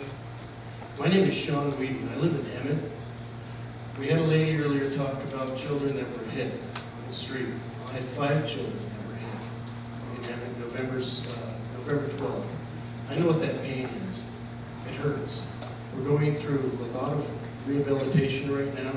It's very hard for our children to adapt to the new handicaps that we have. Don's here with me today to talk to you about sidewalks. There's a big issue about sidewalks in Emmett right now, and he has to ride in the street to get here. Well, I was lucky enough to give him a ride today. Last week he took his motorized wheelchair to the Hemet Library and drove back on the streets that didn't have any sidewalks. That is an issue. This man and other people like him need help.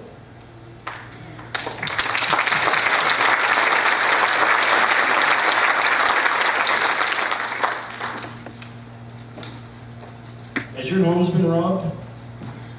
Have you been robbed? Is this valley a safe place to live? No. Do you have a problem with graffiti? Yeah. Not anymore.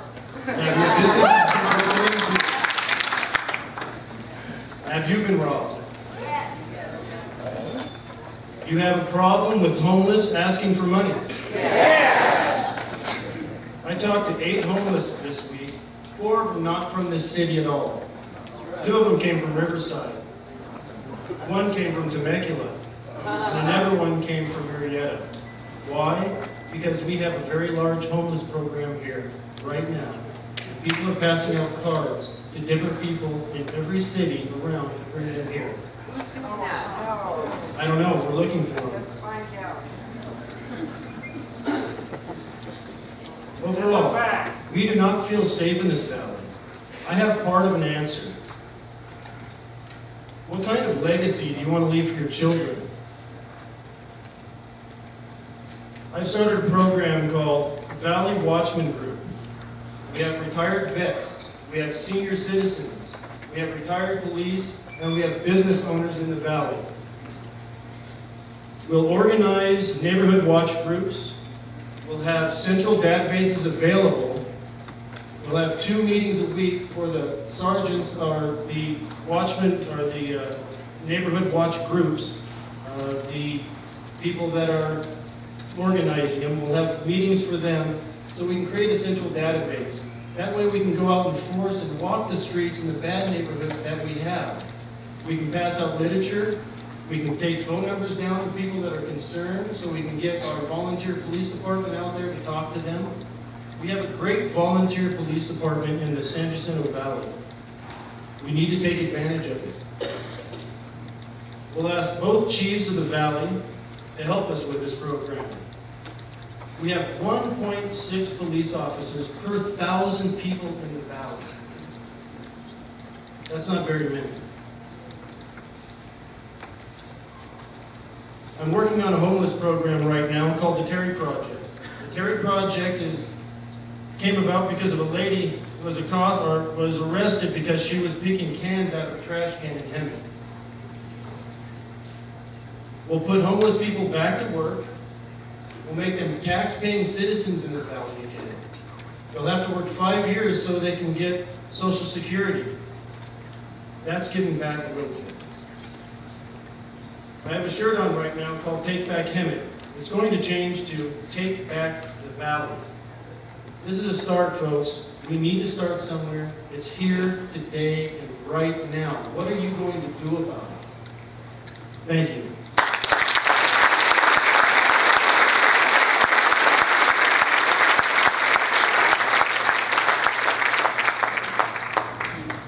Risha Cruz, please come to the podium. Next, we have the head of alma mater, Matthew Miners next. At least it's after me, not before me. All right, first of all, thank all of you for your support.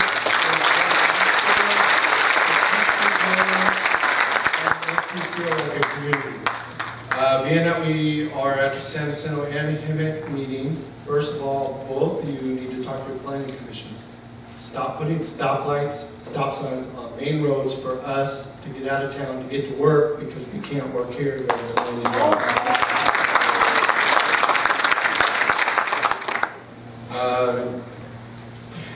Here's my bullet points again. I'm not a speaker, obviously. We came here for some answers from last week. Are we going to receive those? I really want to know. If you haven't seen my work, I believe Linda has, I really care. I don't want anything from anybody. I'm here to make our community better, make myself, my family, and your family feel safer, whether it's wiping some ink off a sign, or unfortunately I couldn't go to the cleanup, but I'm working on it, and everybody else is here. Jeff Stone, thank you. I would actually, if you could address the letter you wrote in 2009 about a good cause for CCW, personally to me, that would help. He has gone and written a letter as far as good cause for carry conceal. He agrees with you on the crime. Everybody booed him. It kind of made me mad, even though I'm tired of the crime too. It's not his fault. We do need to look at changing the laws. You guys need to go after the state. Get the parolees back in jail.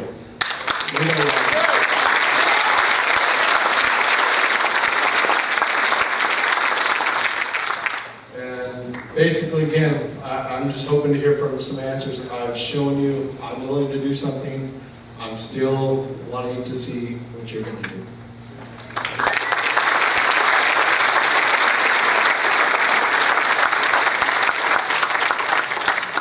Risha, and as Matt's making his way up here, please get the vote out. There's a lot of people who don't vote, and Risha's right. We need to take back California. Thank you, ladies and gentlemen, for the opportunity to be here again tonight, fellow citizens. Of course, we want results, and listening to what's been mentioned tonight in your presentations and whatnot, I guess the closest thing I consider a result is Chief Brown telling us that we're going to get 10 new officers. Is that correct? However, I don't know, when are we going to get the officers? Is this 10 years from now? Is it 5 years from now? Do we know when we're going to have them? 2012. When? I'm asking, do we have an answer for that or no? So during public comments, legally we can't go back and forth and discuss. Okay, so we don't have an answer yet. So maybe the next meeting we'll get an answer for that one. But Chief Brown, kudos, thank you. Supervisor Stone, fortunate to have you here with us tonight. If I remember correctly, you mentioned something to the fact that it is not your responsibility to provide us a comfort of living here. And thank goodness, because I think most of us here are still struggling with our businesses and whatnot to continue to move forward, make them better. The same with our houses. We continue to reflect upon the economy. We have no money from the federal government, local government, and whatnot. Then why are we spending it frivolously? Mainly you guys. What I understand, the city of San Jacinto recently approved Cosmont to spend $145,000 outsourcing to a management company to do a so-called survey of the city of San Jacinto to bring some sort of businesses into the city of San Jacinto. Well, I think there's issues that need to be addressed first before we go out there and start putting ourselves on a pedestal of how much better we are than other people. Trade schools. That being said, I believe it is a team effort. It is a team effort. Going back to what I said in the last meeting, we need to focus on specific areas. We need to provide safety for mothers with their daughters, grandmothers to go grocery shopping, to do the things that they need to do in daily life without having to look over their shoulder or be afraid to go and do those things. So that being said, that's all I have to say this evening.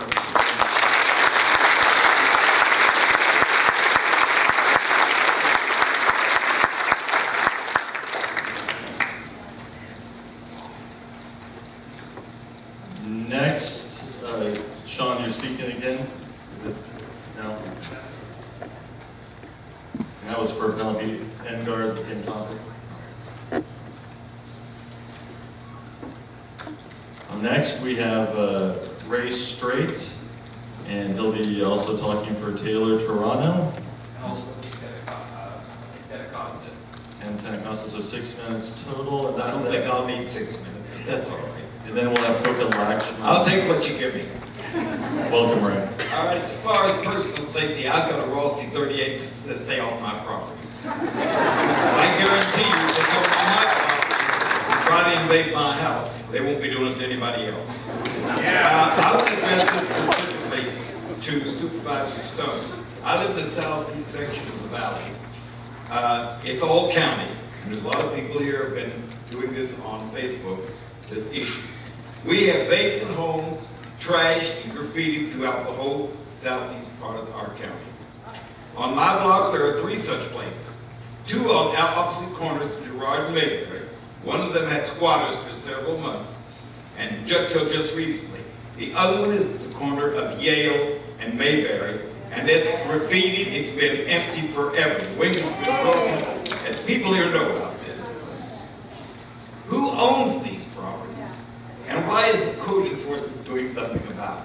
I know we talked to the deputy sheriff about the one on the corner of Mayberry and Girard, and he said, well, there's nothing we can do about it. They said they had a lease. They didn't have a lease. The people walked away from it. I knew the people who lived there before. They walked away and left it, and it's been empty for months. And everybody in here goes by there knows about that place. And where are the street lights? Amber lights do not light up the streets. All they do is allow that guy out in the shade.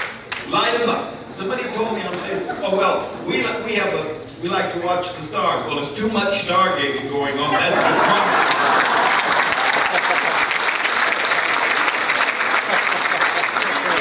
Solar lights, they're much cheaper. They don't cost much to install because you already have the post up there. And they light up.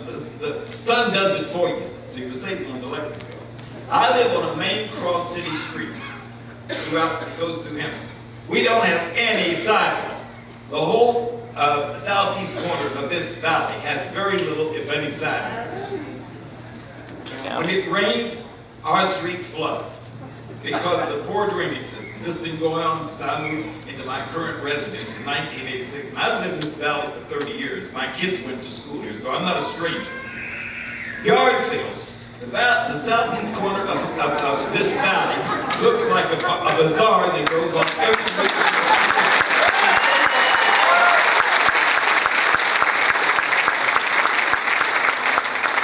Now, on behalf of Ted and Taylor, I want to talk about the wheelhouse.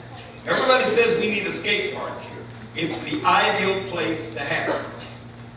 Everybody in this valley, up to 35 or 40 years old, in the last 30 years, has enjoyed the skate rink there at the Wheelhouse. The only place that consistently kept kids in. If they came down there for a function, they couldn't get out till the parents came and got them. People come there because they know it is a safe place to go. Jesse Vivanco knows more about skateboarding than anybody in this whole county. He's had Tony Hawk there, Bucky Lasik, they've all been there. He knows all these people, and he knows how to operate the skate. The city and the county should come together, and that they can block the Wheelhouse and put a skate park in there and have it operate, because these kids are barely getting, just barely keep being killed on it. And they're in Florida and San Jacinto, that parking lot, skateboards are sitting out. They have no place else to go. And you listen, this is a relatively new city council from both cities. You're not responsible for what you inherited, but you have an obligation to make it different. Because this city has not left us. We left the city, and we were led by the Pied Piper called City Council.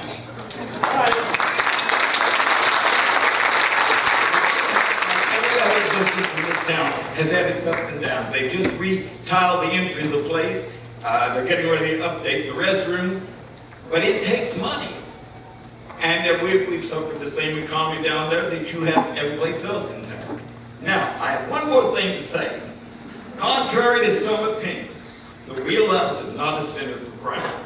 I check the crime map, I don't know how many else do, every week in the Chronicle. And it seems most of the crime in this area lies within a few blocks of the Emmett City Police Department.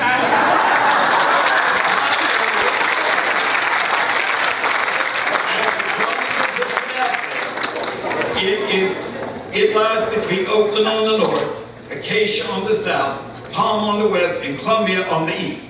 All of which are quite some distance from the Wheelhouse and bowling alley on the west end of town. Perhaps this valley can come together and give us a skate park where kids can be safe. And you mess around my house, you're going to get one of those bang, bang, bang.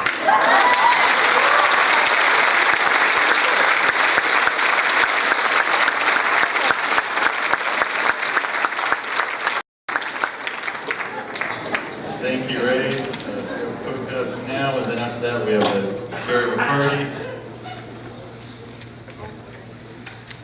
Okay, also the Coca also has time for Joy Awards, so for a total of 4 minutes as well. Quick comment to the DOJ on the lighting. They say that's the #2 defense after staffing of police to fight crime is the street lighting, the LED lighting. Good comment. Good evening, Supervisor Stone, both the mayors, both the city mayors and the council members, and city staff. And most importantly, concerned citizens in this community. You know, I'm thinking maybe I need to get one of these guys as my neighbors. I have 2 little kids, so I can't really have a weapon in my house, so I don't think my wife will allow. Anyway, folks, my name is Coca, Lakshmi Coca. My wife, Dr. Coca, and I moved into this valley almost 9 years ago. We felt so safe and so important to raise our children in a small town. Our daughter was 3 years old, and believe it or not, our son was 21 days old when we moved here. You know, the town and the real people of this community has not changed. We do have some new elements that have moved into our town, and most of you are talking about why they came here. I guess we're going to leave that up to you folks to figure out what you can do working with the state and whatnot to clean up some of that mess. But I'm here to speak about one main thing, which is, I think I saw something different last week. In the past, I've attended a few meetings, and what I've noticed then was there was a lot of speeches, a lot of talks, and everyone comes up with this list of items that need to be done. I keep thinking, who's going to do it? I think that's what this is. From last week, what I'm seeing is you folks are doing it. If you are following the FB, my God, look at that Facebook, some of those comments. Yeah, you got some extremes, but you take that out, the real people are there. We're all here. We're all here to support you folks. we personally feel our home is the house we live in, but the front yard and the backyard is the entire community. Now, our kids go to school here. We need to keep our community clean. But what happens if we have dust and trash in our house? What do? We take it out on Monday or Tuesday when the trash truck comes, we put the trash out, right? That's what we need to do. We cannot just ignore it, because our kids do go to schools here, grow up here. Now, I'm a new kid on the block here, listening to some of these folks who have been here for 30, 40, probably a lot more than that. And it's amazing. That's what we like about it. But one of the things that my wife and I do is we work at it's a pageant for seniors, senior prom for king and queen. And I've seen couples that are in their 80s and 90s. I tell you, I think I can dance pretty good, but these elderly folks can knock the pants off my butt. So, excuse the language, hopefully they'll get so You know, as Patty mentioned earlier, the point I want to make is we all need to really continue stepping up, not back off from this. Maybe we need to continue these town hall meetings, maybe once a month or whatever, I don't know how we want to do it. Somebody suggested gridding the town. May not be a bad idea, but you know, you folks have plenty of things on your plate, so try to figure out what works. But let's all take up something, I tell you, let's all take up one thing. As Matt mentioned earlier, one thing. I have taken up Habitat for Humanity. I'm a volunteer, I'm also the president of Habitat Board. What we do is we build homes for families with children that die near a shelter. And folks, do not mistake this. These families are not getting any free homes. They're not homeless. They're not unemployed. In fact, they have to show consistent employment for 2 years. Both the City Council and Jeff Stone, you're familiar with the program. You both support us. You fund us here and there. We appreciate it. That's what my request to you is. That's one request. My second request is the last request. As Patty has mentioned, we were talking about what we can do. There's a lot of community support that's coming up here. There's some lack. Seems like there's lack of business support. I'm a business owner myself. We have a medical clinic and we also have urgent care inside Walmart. It's been coming up a lot tonight. We want to form a business watch through the Emmett San Jacinto Chamber San Jacinto Network Chapter. And when we talked about it yesterday, I tell you there were about 15 odd business owners. Each and every one of them were excited to do this. That's what we want to do is collect all this, go meet with these business people. What we want to address is safety, predominantly aggressive panhandling. Are you tired of going to grocery stores and people coming after you? Are you tired of getting gas and people coming to you? They want to clean your window and stuff. But still it's unwanted and uncalled for. So that's what we want to do. I know my time is up here, so please contact the Emmett San Jacinto Chamber if you're interested in joining us. We do want to get the businesses together. We will I'm going to contact the management at Walmart, get their employee conference room, so we'll have a meeting inside Walmart. So we can talk about it, we'll get the Walmart management involved, security involved. I can do that because we have like I said, we have an operation inside Walmart itself. So if you folks want to join us, just call the chamber, give them your email address. Email is the best way to do it. So thank you for your time. Have a wonderful evening.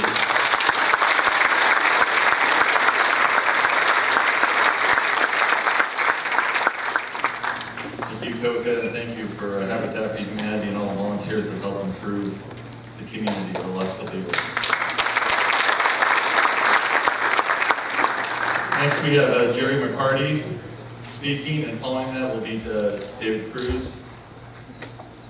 Jerry, please come to the podium. Welcome.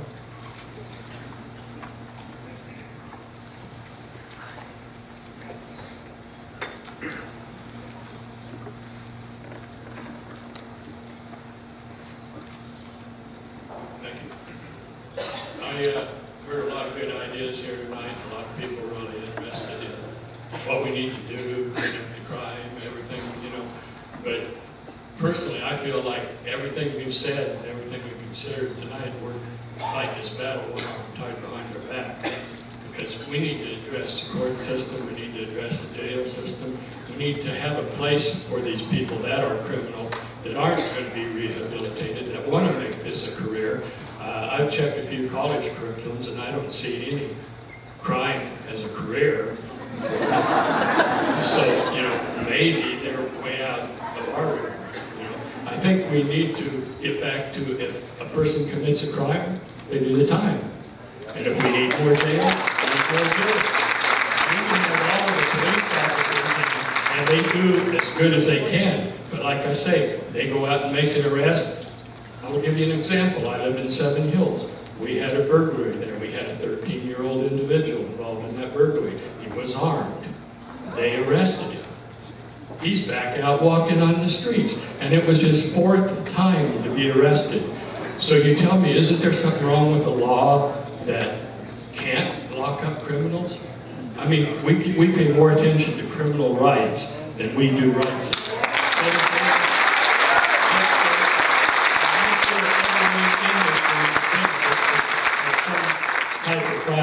I've had my vehicle stolen. My neighbors have had their house broken into. We've had people accosted at knife point, gun point, everything else. And you know, we're not safe.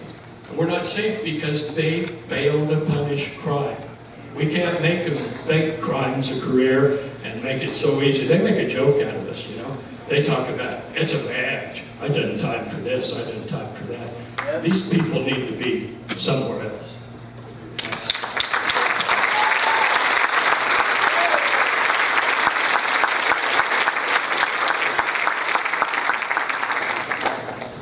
Following David Cruz will be James Pengrazi.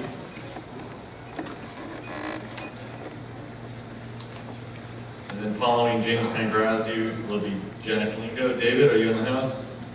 Dave Cruz? Did Dave leave? Okay, in case he comes back in, please let him know, for those of you that do know him from Autumn, the area in San Sano. Okay, James?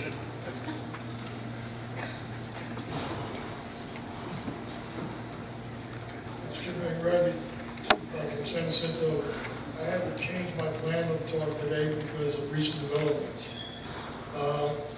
Mr. Judge Stone, I once before talked to you about talking to the California Department of Justice, and I have to do that again because recently on Megan's Law website, I monitor that every now and then, as well as crimereports.com.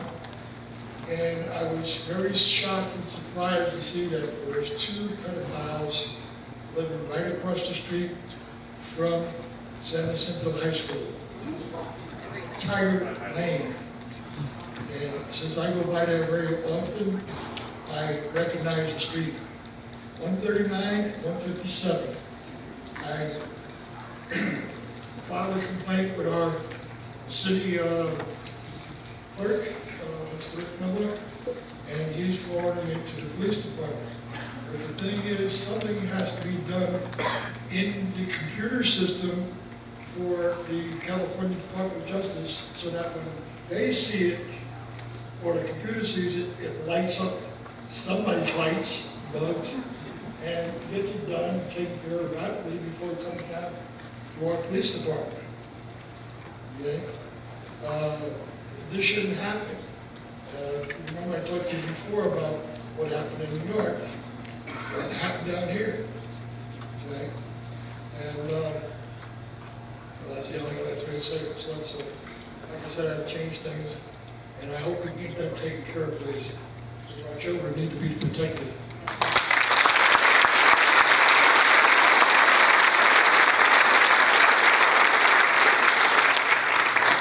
Jack Lingo. Following him will be Patricia, your premium, and after that will be Susan Watson. I've lived in the county area near Hemet High School for 33 years, love this valley. Of course, like everyone else, disappointed. I'd like to say quickly, though, that when Rudy Giuliani became mayor of New York, he faced far larger problems of civil crime and so forth than we do. He and his police commissioner started a policy, I believe they called it the broken window policy. They went for the crime at the very basic level. And they found that taking care of the small crimes, graffiti would be one of them, that it would lead to the city turnaround, and it did. He became known as America's mayor for that, and then a little issue named 911. But I think this delegate adopted similar plans. They were all covered by what you presented earlier. Aggressive code enforcement, constant pressure on parolees. I was trying to send them back to where some Ninth Circuit judges live.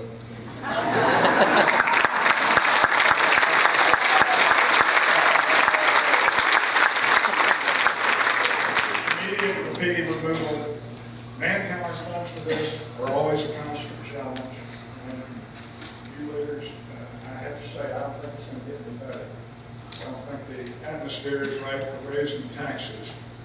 Grant funds from Washington come from China, so I'm not sure we can depend on them. Our leaders in Sacramento, and I use that term loosely, they're more interested in stealing redevelopment money and building $100 billion bullet trains than they are providing bullets for the police.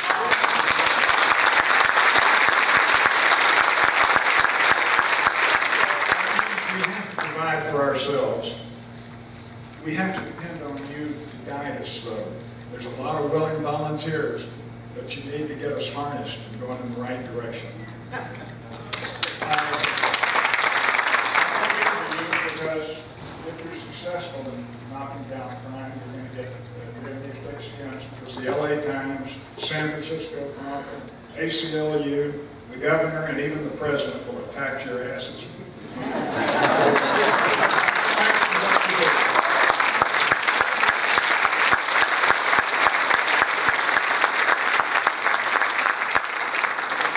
Patricia, Vera, Susan next, and then Wiggs, and city activists here in numerous ways helping clean up the community. Patricia, welcome. Supervisor Stone and both councils, thank you for being here.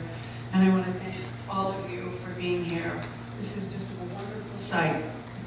I've only been in Hemet for a few short years, but as soon as I arrived, I knew that this was home. So much so that I invited my children to move across country to join us. I now have a 17-month-old granddaughter who's here, and I want her to stay here, go to school here, and grow up in this community. I love Hemet. I love the community. When I first got here, I joined the Assistance League, and I soon learned what a group of women of all ages could do to help this community. We clothed between 1,200 and 1,300 children a year, and with 100 women who have joined together, I am very proud to say that we've done a fabulous job. What this means is that if we all join together as a group, as we have here, and move forward to clean up our city, to save the businesses that are in this town. I'm a business person. I started the Hemet Farmers Market, and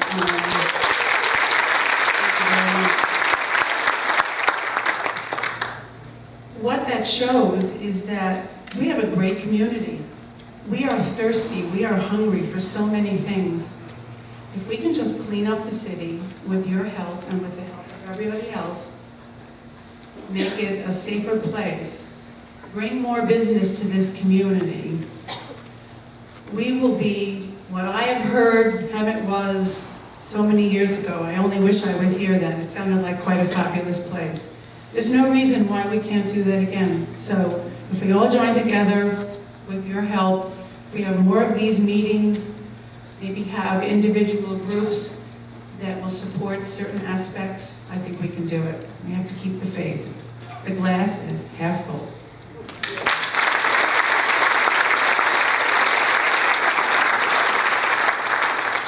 Thank you, Patricia. Patricia has recently also taken over Trying to Save the Hemet Theater in the group also. Susan Watson, Wiggs Mendoza, and following that will be Howard Rosenthal. Welcome, Susan. Thank you. I'm Susan Watson. I am the director of the San Jacinto Chamber of Commerce. And thank you, Supervisor Stone and the San Jacinto and Hemet council members. Thank you for your commitment and all the dedication and work that you do for the cities. The San Jacinto Chamber has received several calls, of course, about from our business members regarding the break-ins and the graffiti and the vagrants that are surrounding our businesses. These businesses have taken extra precautions securing their place of business by upgrading their alarm systems, upgrading their locks, and installing cameras. And unfortunately, it doesn't deter these people from stealing cameras in broad daylight from the businesses. Can't believe that. And we have given these photos to the police department, and they just say, oh, we know who he is. There's nothing to do with that. Catch him on the act. So I'm here to voice my concerns for our businesses here.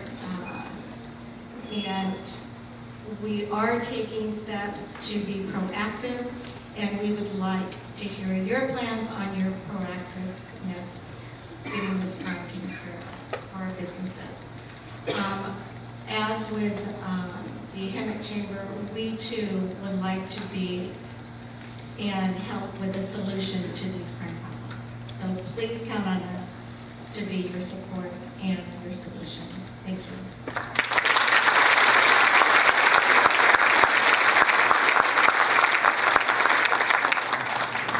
Next, we have Wiggs Mendoza. He has a total of 8 minutes. She'll be speaking for Nancy Austin, Ginger Stack, and also Diane Voss. Welcome, Wiggs.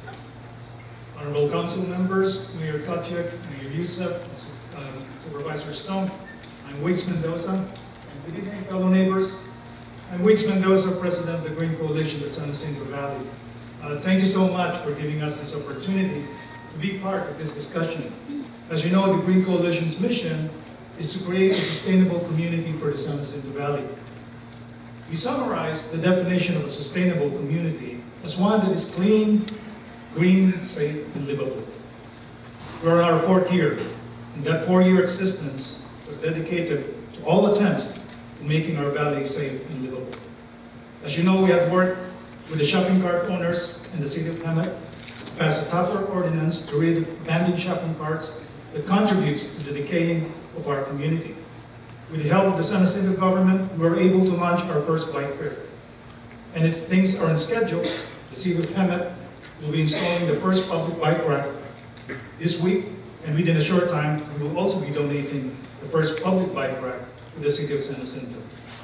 We also thank both cities for loaning us the tools we need when we clean up our neighborhoods. All these things are not easy projects. We in the Green Coalition come today to join a constructive community discussion, and we would like to submit some options for the cities and for the community. For the cities of Hemet and even San Jacinto, maybe you've thought about this, we would ask the cities to consider placing housing, parks, and code enforcement departments under or in combination with the police department. The logic here is to give some police powers to managers, employees, and even volunteers, so they can be empowered to strictly enforce ordinances that affect housing such as blight, shopping cart violations, graffiti, and even unauthorized parking of commercial trucks in inner neighborhoods. This way, the police department can be focused on fighting actual violent crimes, but yet violations of ordinances that makes our community unattractive and crime-ridden are still taken care of. We are not suggesting, however, that employees from housing, parks, and code enforcement be trained as police officers. There are a special cut of people for those things. Rather, we would like to see them more as community relations officers. A community relation officer is one who can walk through neighborhoods and inspect violations and address it. The heart of this program, however, is not the ability to give citations or make arrests. The program is about developing relationships with citizens and neighbors so we can address problems collectively. This is no different from the foot patrol in an era when I was raised. And a police officer would walk our neighborhoods and see a little violation of a kid like me and tell me, hey, I'm going to call your dad, I'm going to tell him what you're doing. A community relations officer in this case can walk in the neighborhood of 7th Street in San Jacinto, or the neighborhood in Santa Fe in Hemet, and knock on Mr. Smith's door and say, Mr. Smith, your lawn is growing. Do you need help? Just to remind you. And that community relations officer can activate that neighborhood to come and help their own dogs. That brings the city to the neighborhoods. And when you are there present working with us, we can start feeling safe. When you don't see police cars, when we don't see the city within our neighborhoods, we don't feel safe and we fear to live. For the community, being sustainable or making our community clean, safe, and livable is a journey that doesn't happen overnight. It took 20 years for the cities of Redlands and Riverside, and almost 30 years for Long Beach to get where they are now. We all already know that cheap housing is what brings people here. But unfortunately, along with these decent, practical families who choose to live here, comes along the undesirable elements that causes the problems we want to address today. What we need to know, however, is how do we get the other people we like to come and live here? The people who think like the people who are in this meeting tonight. Concerned, vigilant, wanting a safe and clean city. Residents who can attract businesses who can bring jobs and revenues to our cities. To make our valley livable, each one of us, from the top leaders of government, should roll up our sleeves, take a rake or a broom, and start cleaning our valley. Join the Rocksmith and join the Green Coalition in doing this. In the tired, old, and recycled words of President John Kennedy, I would say, ask not what our valley can do for us at this point. Let us ask ourselves what we can do to make our valley livable for families, children, and senior citizens. Together we can ride this storm. Together we can end this storm. Thank you for your time.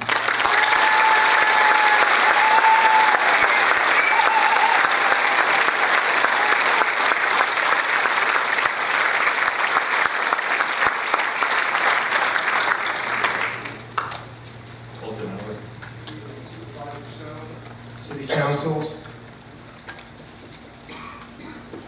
breath, a house of worship to control my anger, to appreciate these people who have said to each other, no anger, to look back here on Lake I know had her face kicked in at Seven Hills, or the 5 capillaries in Park Hill where my mother lives, or the gentleman that just moved back got kicked in the head last week.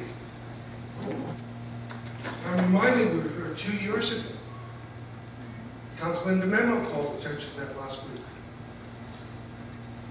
Anger won't do anything. I reacted last week to anger to what I consider disingenuous responses during campaign seasons. No one's here for that. We are here to say, what's the part we can do? Lead us. Enough. Nobody wants to leave. Nobody can stay this way. Clayton Record Jr., may he rest in peace. 5th generation family.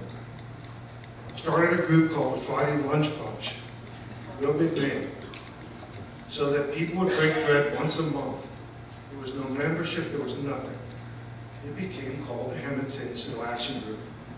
Its current president is Eric Gosh, its current vice president, Blaine Warman. It took over when the city and the county at the time, before all of you failed, to get the 85 acres out of metropolitan water so we had a valley water there. It funded and started the Corporation for Western Science Center. It worked on 2 school bonds in San Jacinto. It worked on 2 school bonds in Hemet. 4, excuse me.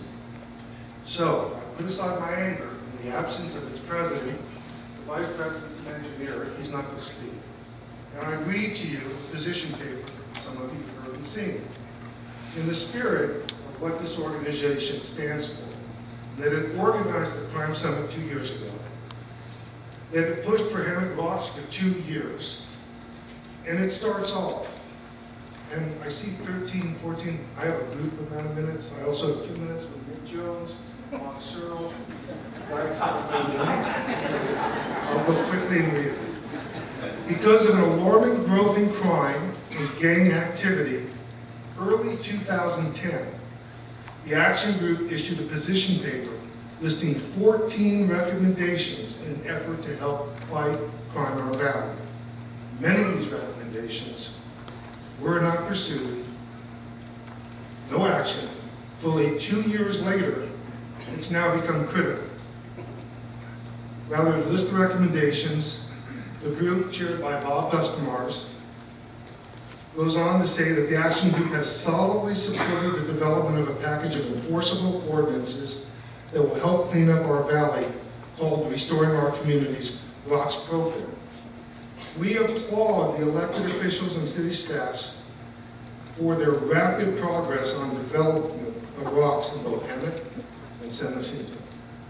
We support the follow-up action agenda to accomplish this critical goal. Mindful, however, that we know with fiscal constraints, we have to partner with you to do it. And they're very simple items.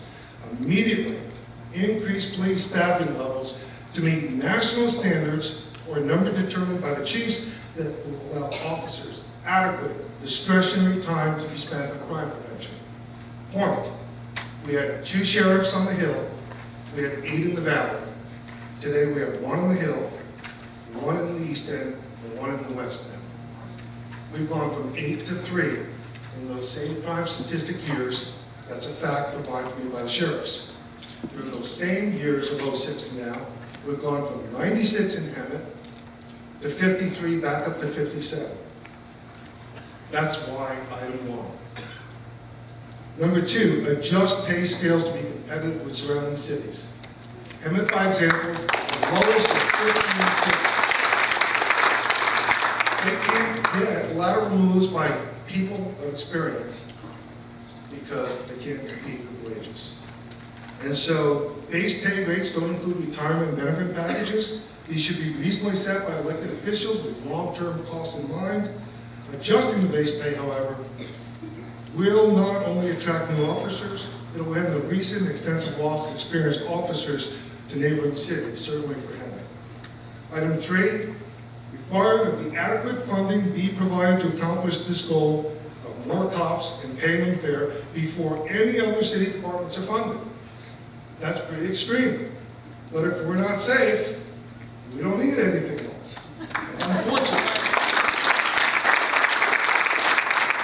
The Cancer Action Group, in the spirit of its original Friday lunch bunch and its founder, are ready to work with any community groups, supervisor, and our councils to get this done, because we all know that without the cops, we can't get there, given what's in this valley now. Thank you.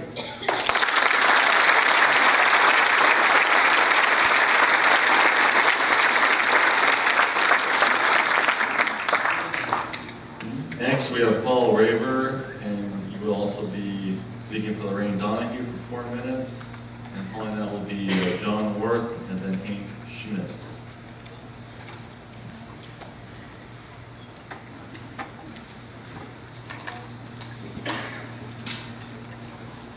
Mayors, council members, supervisor. Thank you for this evening. It has been reported that 1,000 citizens attended last week's joint council meeting. We heard countless stories we have tonight of thugs breaking into homes and fleeing with personal property, cars being hijacked, graffiti being painted on the walls throughout the city. Thugs not only have poisoned our youth with drugs, they have viciously attacked our citizens in broad daylight. As you've just heard from the prior speaker, the citizens attending last week's meeting and those present today, I believe, are making one loud message. We need greater law enforcement. Right.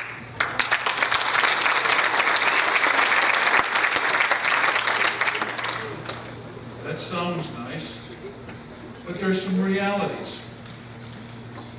Our city was near bankruptcy.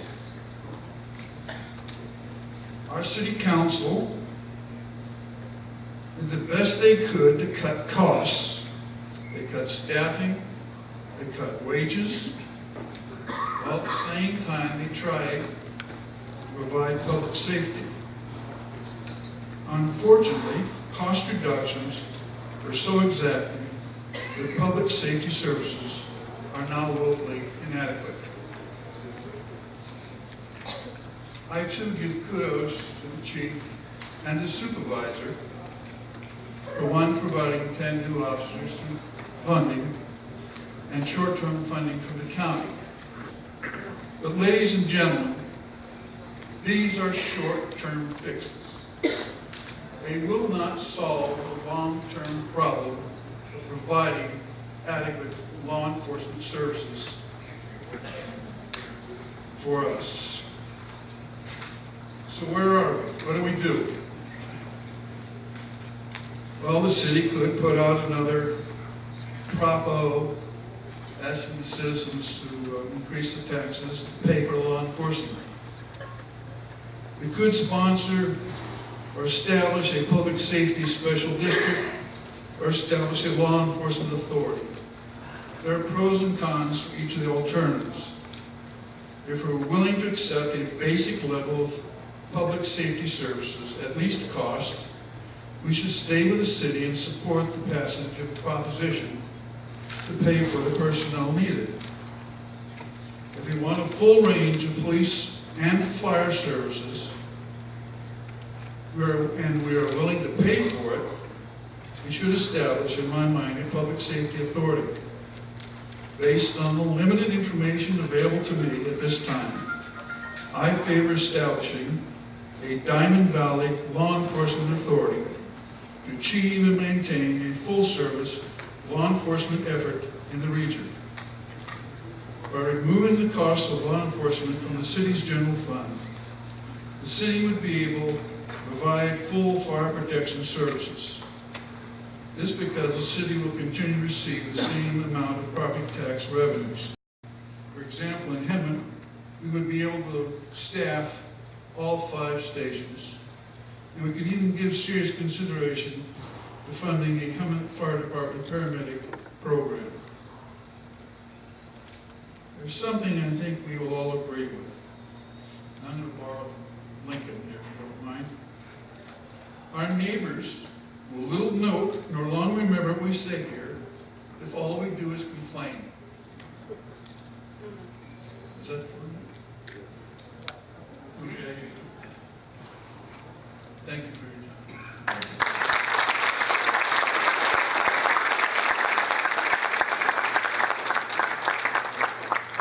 We are close to another hour worth of public comments right now. The public comments we're going to cut them off right now, so no more will be submitted. What's submitted is here. We're of that.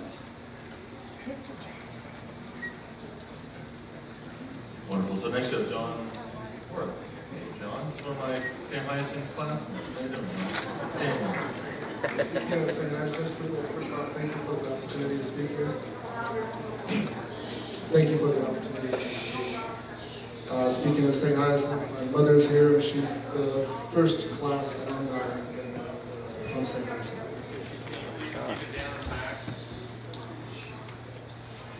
John Worth, lifetime Valley resident. I live in Diamond Valley, south of Hemet, so I'm actually in the county. So I'm addressing this to Supervisor Stone. Thank you very much for the opportunity.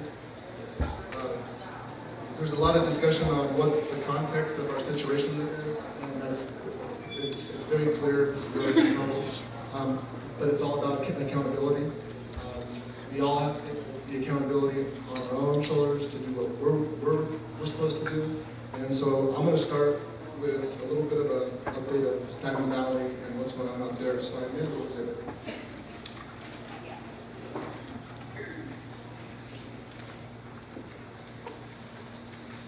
This just shows a couple things, and I want to point out 3 main issues. Number 1 is the sex offenders. We have two houses in Diamond Valley that are AB 109 funded sex offender homes. One has recently been closed down because they were 2 doors down from a long-term licensed foster care facility. The one that is out there right now is about 2,800 feet from the foster care facility. I'm not sure exactly what the rules are, but that doesn't seem real bright. This gentleman, there's a picture of him there on the exhibit up on top. He's been in violation since October 2011, so we want to follow up on that. Next issue is in regards to squatters. There are 2 houses in my neighborhood that have squatters. The first one the main one that I want to bring up has had squatters in it for several years. There's a reference case there for you to look at. Basically, there's been 20 complaints to code enforcement. Nothing has been done. The case is continually being closed with no action. I would appreciate you to follow up on that reference case number. The other issue, real quick, the roads were accepted by the county but never maintained for the last 50 years. We have storm drain issues. We have speed issues. We put up signs. The only time we see the county is you guys take the stop signs down. Please put up some stop signs out there so we can avoid the continual accidents that we're having because of all the influx of people driving 60 miles an hour in a residential zone. Thank you for your time.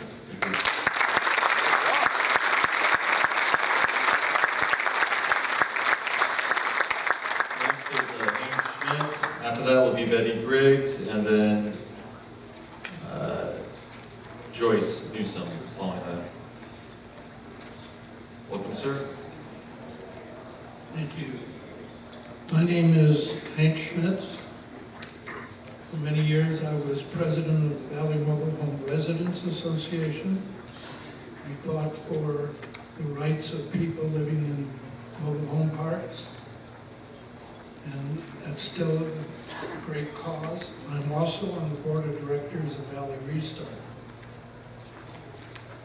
I want to start by asking Supervisor Stone, don't run for higher office. We can't afford it. You know the problems. You know our community. Please, we need you to stay here.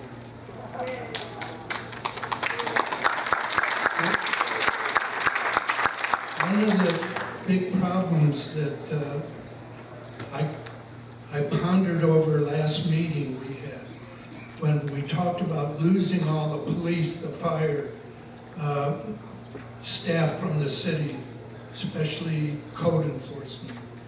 And I thought, why is this happening? Finally, it was addressed today. We are a very poor community. We've got to be realistic about this. You heard what the median income is. We keep saying more police, more police. I couldn't agree more. But where's the money coming from? So I'm pleading with all of you here today, because we're not the wealthiest community, we've got to do things ourselves. I was born in 1929, the year of the Great Depression. And we were able to do all kinds of things, and we can still do that today. So please, come to the council meeting, come to the Board of Supervisors meeting. Let's fight for our valley. Thank you.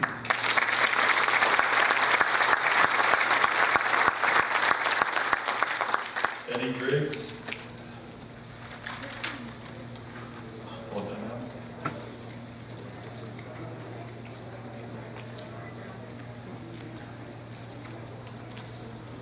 Good evening, City Council members, mayors, and Supervisor Stone. My name is Betty Griggs. I have lived in Hemet for 66 years and have been a property owner for 35 of those years. 3 years ago, my neighborhood faced a severe challenge. A parolee moved onto our block. He and his scumbag friends encouraged break-ins, robberies, drug deals, prostitution, and physical abuse. Frustrated, we decided enough was enough and took charge. My neighbors and I met with Brent Kane of Crime-Free Housing, formed a neighborhood watch, and became very vigilant, keeping track of all activity that was suspect. We created individual logs and phoned the police department with suspicious activity. Shortly thereafter, the situation improved. We now have a new property owner who takes pride in ownership and is a valuable member of our neighborhood. Our block is now peaceful and our quality of life has greatly improved. So I'm here to say it possible because our street is proof and your neighborhood can do the same. You clean up your neighborhood, you clean up your city. Thank you.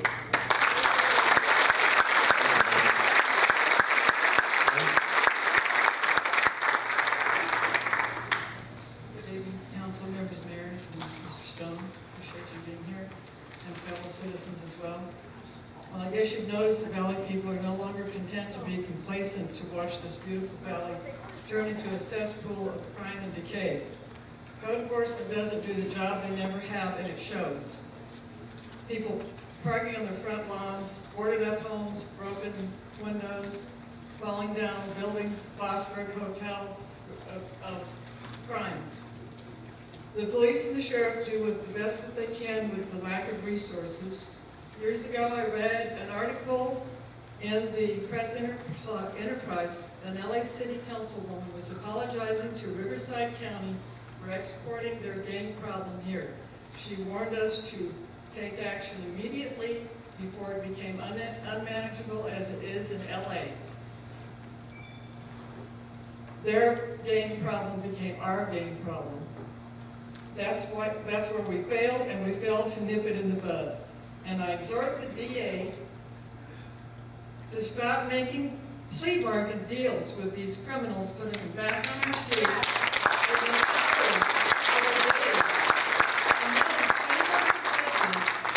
For if they get to the trial, the judges dismiss the cases in the interest of justice. Whose justice? Not the victim. Certainly not the victim. The cases, these criminals have become a protected class. They are not an endangered species, but they should be. Thank you.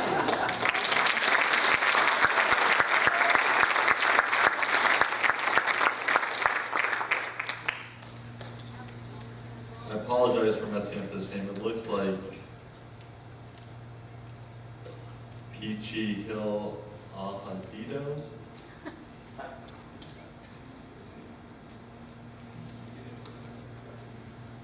551 North Santa Fe Street.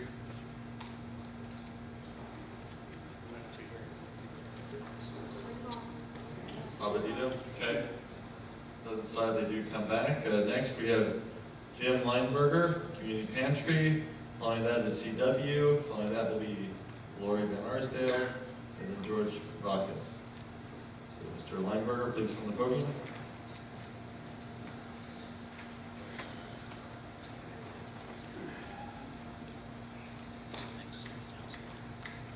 Thank you. We can divide this community in half when it comes to homeless, when it comes to the poor and the needy. We all have interests and specialties. I've had a passion walking the streets of Skid Row in LA for 22 years, witnessing, preaching, and talking. I have a passion here in this valley, giving up a business to make a measly $20,000 a year to run a pantry to help those in need, because it's my passion. It's what I want to do. I've seen comments back and forth, get rid of the poor, get rid of the homeless. Yes, maybe that's something we all want to do. Reality is they're here. Whether they're shipping them here, whether they're here working their lives, losing jobs, they're here. So what do? Panhandlers, trust me, I hate them.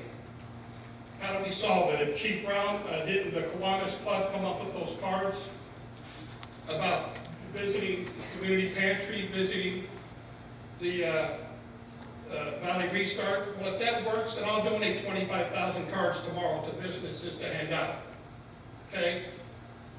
We need to understand who we're feeding at the pantry. I have people say, why? Why do you do this? 20% of our people are individuals, whether they're homeless, whether they're seniors, or whether they're just people like you and I. 80% are somehow families or couples. 30% of these people are families. The majority of the people we give food to go to kids. Out of 50% of the others, you got 30% single mothers raising kids because you got dipshit, rude, and excuse my language, but you get husbands that don't pay the bills for 3 months, leave their wives and kids, go and do whatever, and it leaves these people here with no food or money. Learn to have compassion for those in need. No judgment.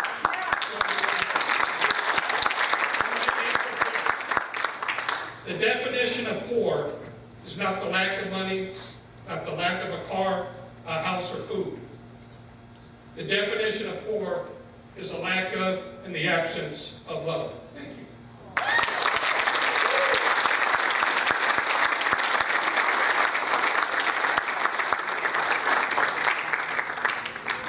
CW left us and said that he has left for the evening. The city of San Jacinto did have some of those Kiwanis cards printed off, and they are here. And those are the cards you can have panhandlers. So those are here tonight to support that effort. Next we have Lori Van Arsdale. Please come to the podium. Following that will be George Kavakis and then Sandy Hughes. And Supervisor Stone, thank you a lot for being here in the city of San Jacinto. I will repeat one thing I said last week. One of the programs that was very successful, I thought, when your predecessor was here, was when we got together with Supervisor Venable's office, went to the parolee agency's office and made a deal so that there were transfers. There were an inordinate amount of transfers into the valley, and he stopped those transfers for about a year and a half.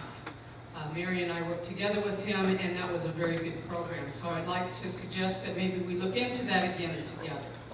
Second thing I'd like to say, that picture that you guys saw earlier of my great friend Tammy Wilhelm's great daughter I've known since she was born, cleaning up a house. She just goes by it every day. She was sick of seeing the weeds. She stopped and pulled all those weeds that you see in front of that house, put them in a trash can.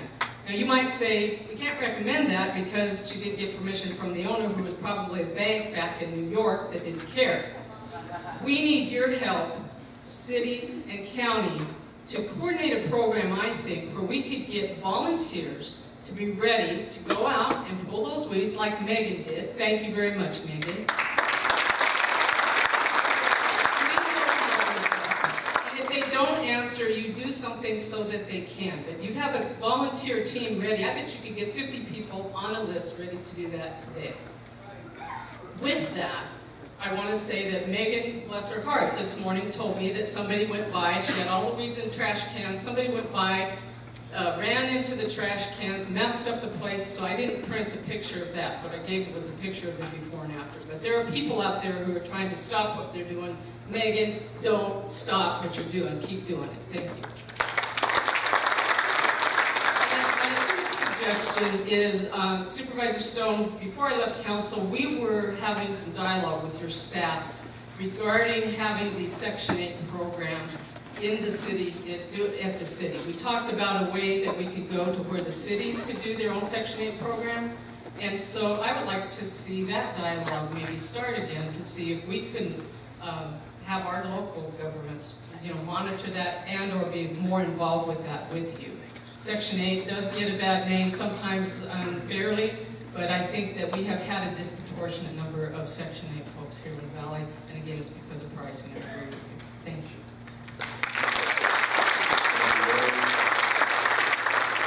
George Marcus, again Sandy Hughes, and then Margaret Holmway will be next.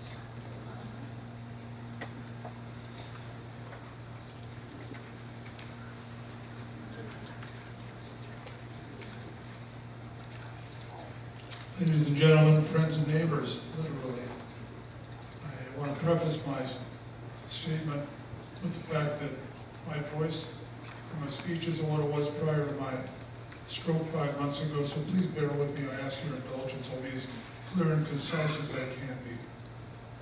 A distinguished panel, I'm overwhelmed by the presence of everybody tonight, by how receptive as a panel you are. It's very gratifying. I come from an industry that I retired out of after 48 years. That was organized labor, basically the waterfront. And we strongly believe in education and the motto, an injury to one is an injury to all.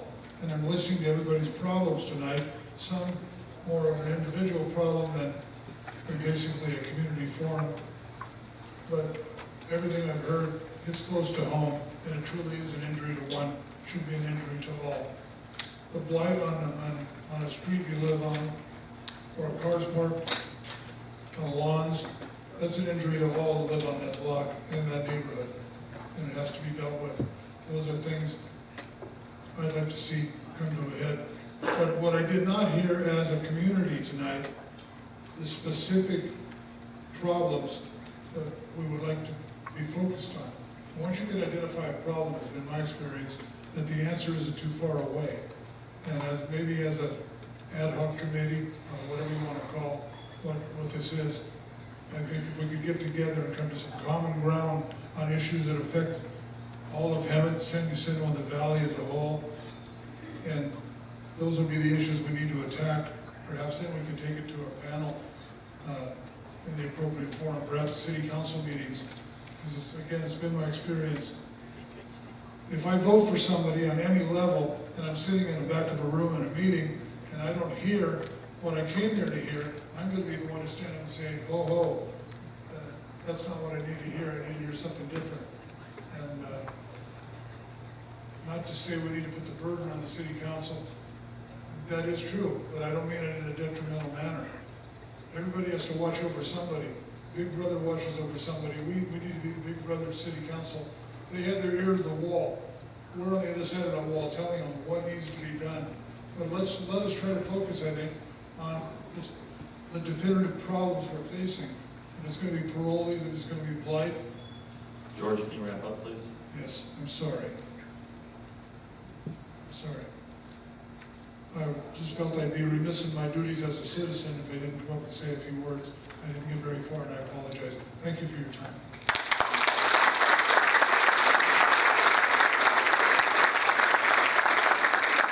Sandy Hughes is next.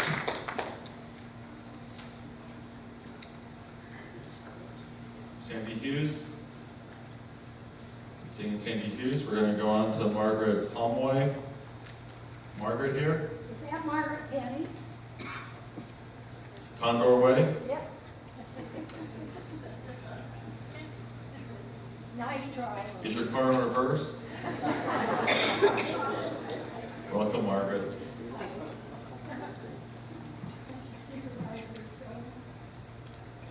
Mayors, combined council members, that you would like to The mic down.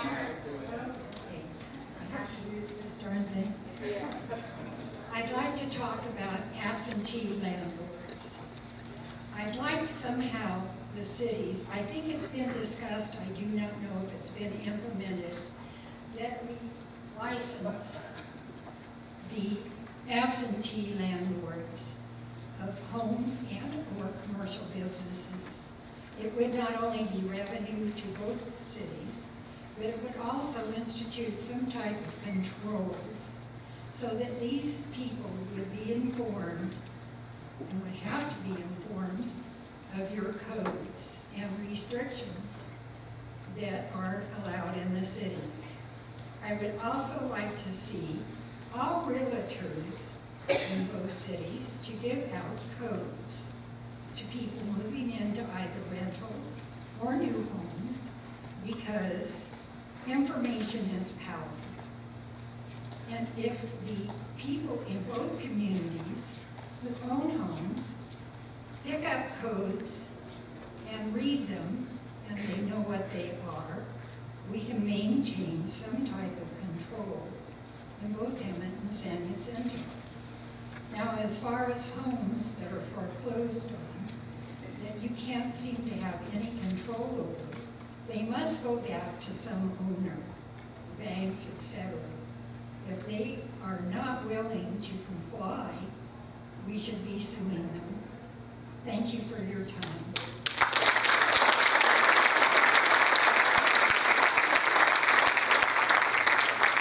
Thank you, Margaret. Next, we have Becky Lassimer. After that will be Tim Schultz. After that will be Robert Valletta.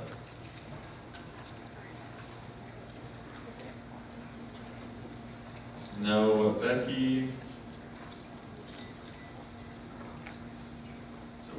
move to Tim Schultz. Is Tim Schultz still here? Yes, sir. Appreciate all your patience.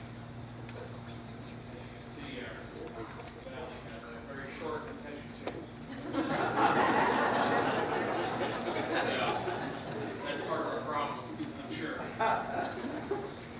Well, we've all seen that movie, Show Me the Money, right?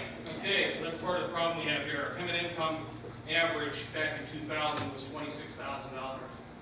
Okay, some people in here make a lot more, and some make a lot less.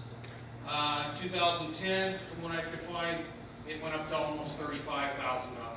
That's because we have all of those new homes that moved in here, okay? And all those people that came, that work outside the valley that earn a larger wage. So, violent crimes are actually down as they showed us. So is our police force visibility in our neighborhoods. It's part of the problem. What's gone up? Theft, vandalism, all of these other crimes.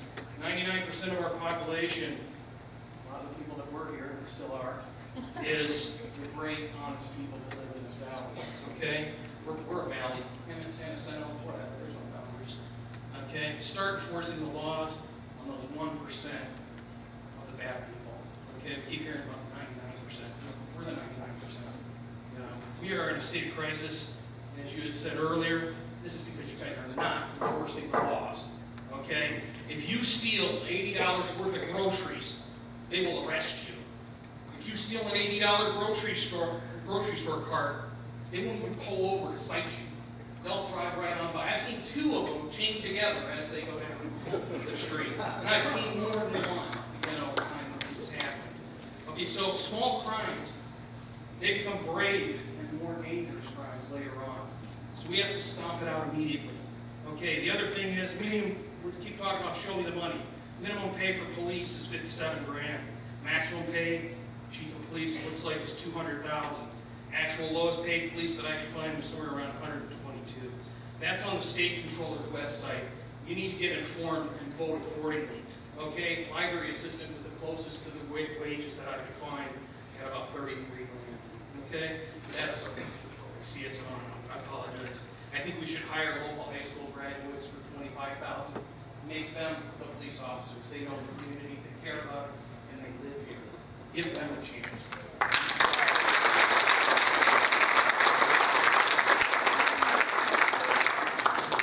Mr. Galetta, are you still there? Here he is. After that will be Alma Fisher, Kelly Ashman.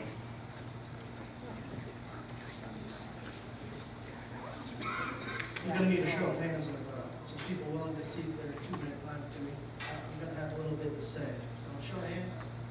Thank you.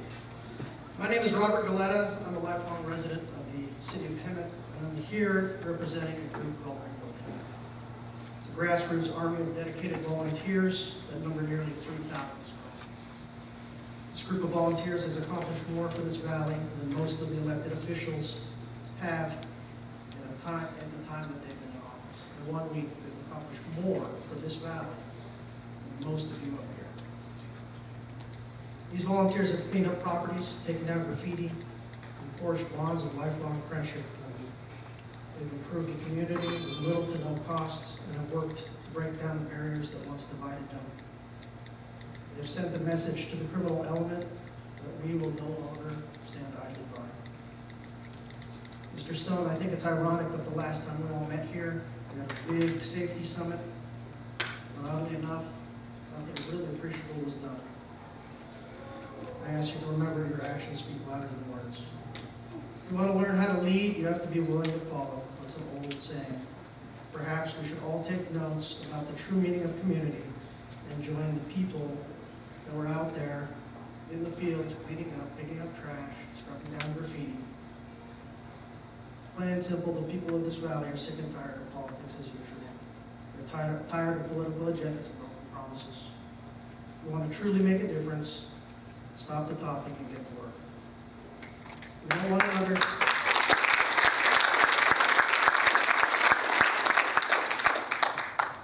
We don't want another high-priced consultant in the city of Hemet. We want more cost.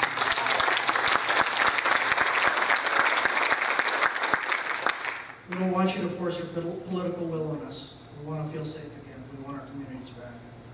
Chief Brown touched on the fact that a federal grant was obtained to hire 10 officers.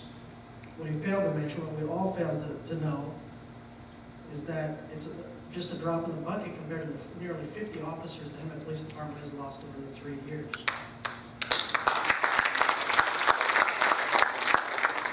I'm one of those officers who reluctantly left the Hemet Police Department after nearly 10 years of service. I served honorably but was forced to seek employment elsewhere after draconian cuts. It breaks my heart to have left the valley and the agency that I love so dearly. So to all of you, I say this: the way we rebuild Hemet see it, you have your work cut out for you. You have to prove to the voters that you're serious about what we demand of you. Thank you.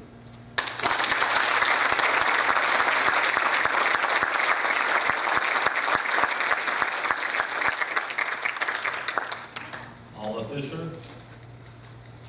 President Alma. I don't see Alma in the audience. Go on to Kelly Ashman. Is Kelly here? No Kelly. Michelle Lewis. Lionel Jones.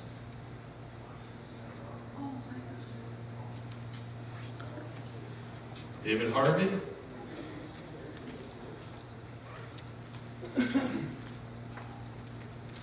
David Harvey?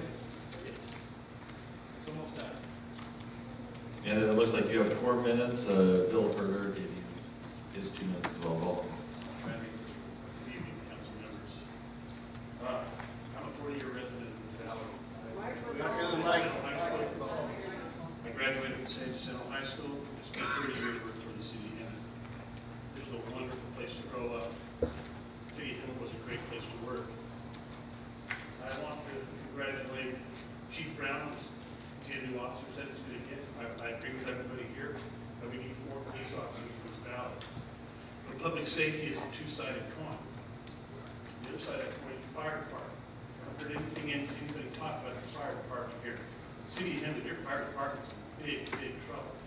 You've just voted to lay off 9 members of a 46-member fire department that may just run 13,000 calls this year. May not seem like a lot to you, but there are departments out there with 120 people on it that don't run near that amount of calls. You're running these guys into the ground. You just voted to lay off 9. Chief Brown got 10 officers on a federal grant. When you guys voted to lay off those 9 officers, you said that we're not going to hire anybody on a federal grant anymore. You had a $1.2 million grant already approved from you from the SAFER grant, just like the one that you had previous. You could have had 9 more firefighters for 2 years. But you chose not to take that grant because your $380,000 consultant named Paul, they didn't want to kick that can down the road for another couple of years. Well, these elderly people in our audience, when they hit the ground and they have their heart attacks, when they get stabbed and shot by these criminals that we want our police officers to arrest, who's treating those people? That's your firefighters, and you don't have enough of them to do it. I'm really disturbed that you guys don't even talk to your firefighters. I still have a lot of contact with them. In fact, I've talked to almost 9 or 10 of them that are seeking employment elsewhere. They're getting out because they don't see a future here in the city of Hemet. And it really pains me to see a department that I've grown to love and I served so much time proudly working for, just crumbling before my eyes. I'd like to know why you didn't accept that SAFER grant, yet you take a federal grant for police officers. I'm glad you took that grant for the police officer. I wish you would have taken the one for the firefighters. $1 million in reserve, so you say. You need to take some of that money out. Instead of threatening these firefighters with job loss, bolster them, hire them, get some staff for their fire chief. In fact, give them a fire chief that meets the minimum qualifications that the city of Hemet set in 1986, I believe it was, so that somebody that knows and has the skill set to run a fire department could advise you guys what they need and how many firefighters they need. You need somebody like that. You're not getting that right now. In fact, your firefighters aren't your enemies. You guys don't talk to them. I know for a fact that they've sent you emails wanting to meet with you. They didn't know you got a new fire chief till the day of the meeting that you voted, that appointed that guy in. That's dirty politics. Yeah. You might laugh at me, Mr. Yusuf. You told me that I was kind of full at the last time we spoke and how Joe Morris was thinking outside the box. He wasn't thinking outside the box, he was thinking in a time machine. He's put your department back to the way we ran calls in 1990, when we ran like 6,000 calls a year.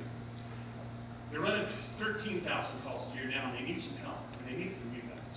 So please help them out. I'm so proud that we're all together here, and that this valley is coming together. This is where I planned on living my entire life. And until recently, I was really questioning that. But if we can get things together, I would sure be proud to still live here. Thank you.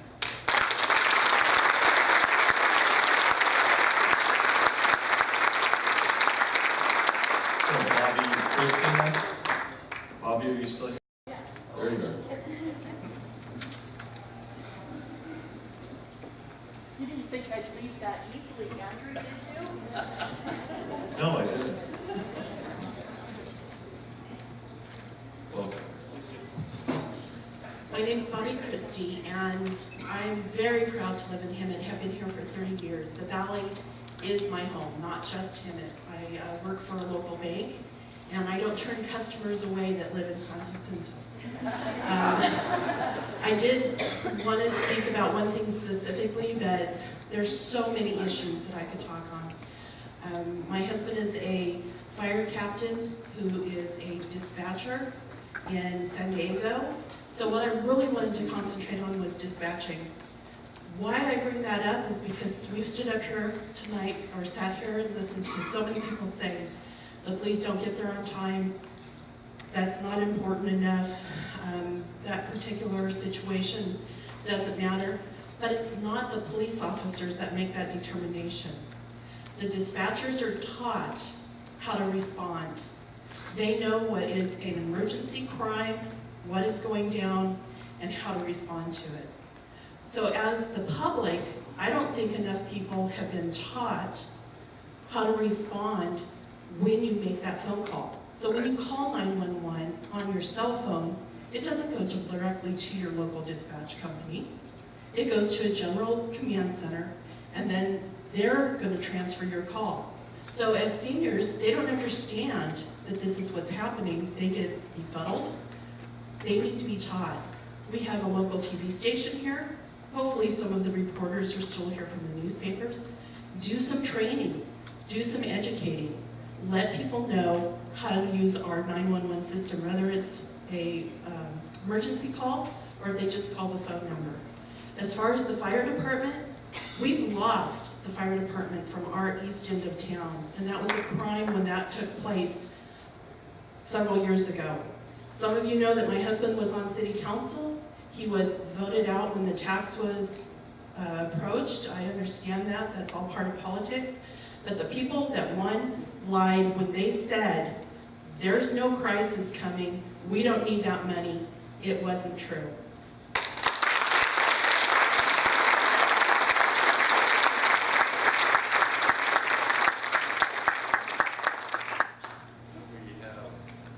Howard Tunkett next, and Shelley Milne, and Marion Scott Gaskell after that.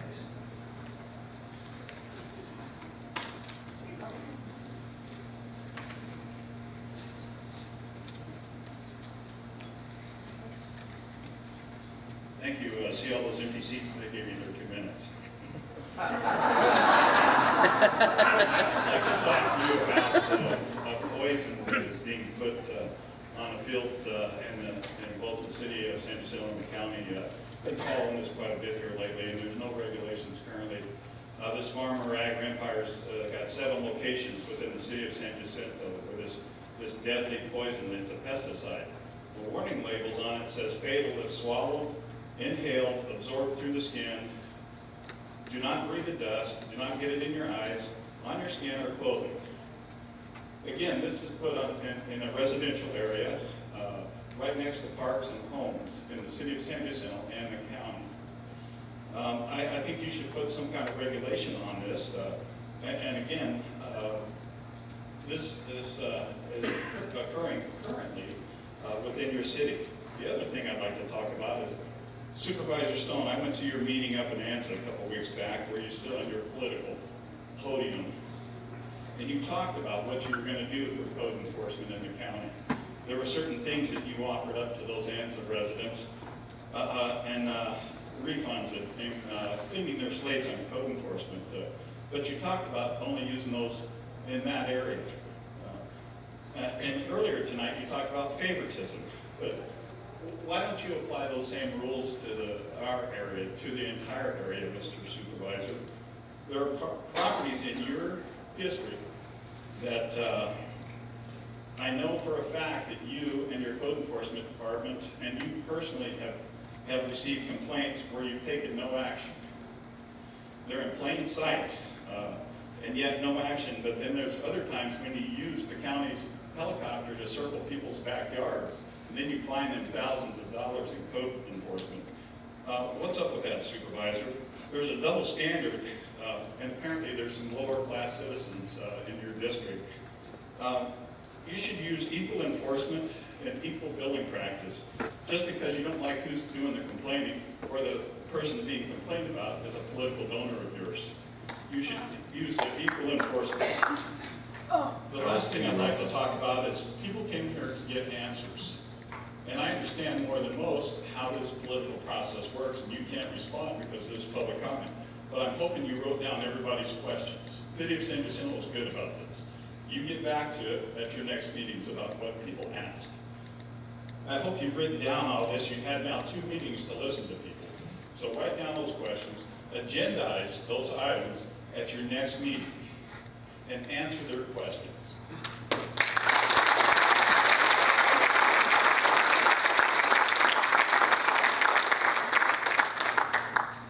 Shelley Milne. After Shelley, we'll have Marion Scott Gaskell and then Reverend James Hall. Welcome. City Council, Honorable Mayors, and Jeff Stone, thank you for having the meeting tonight. And I'm going to read this a little bit so it goes quick and I stay on point.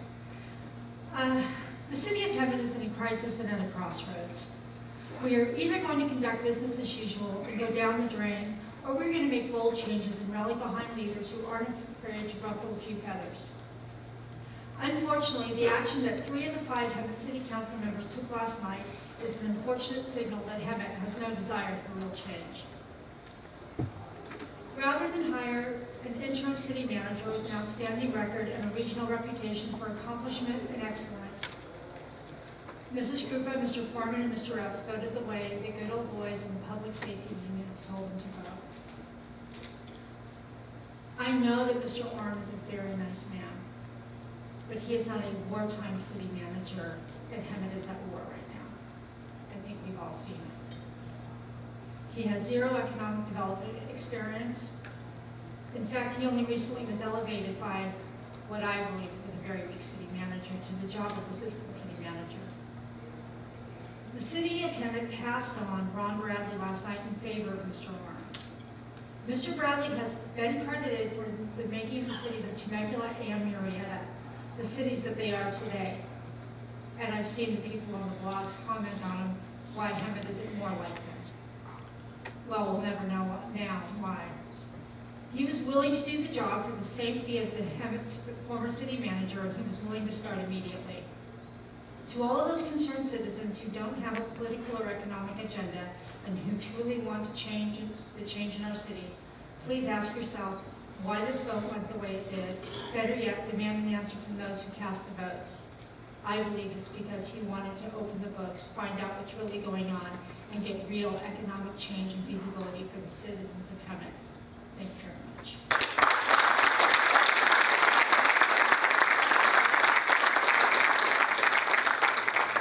Marion Scott Gaskell.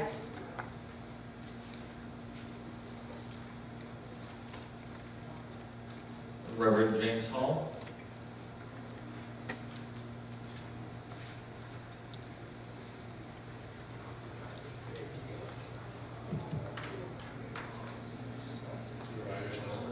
Council members, I'm here at the request of Andrew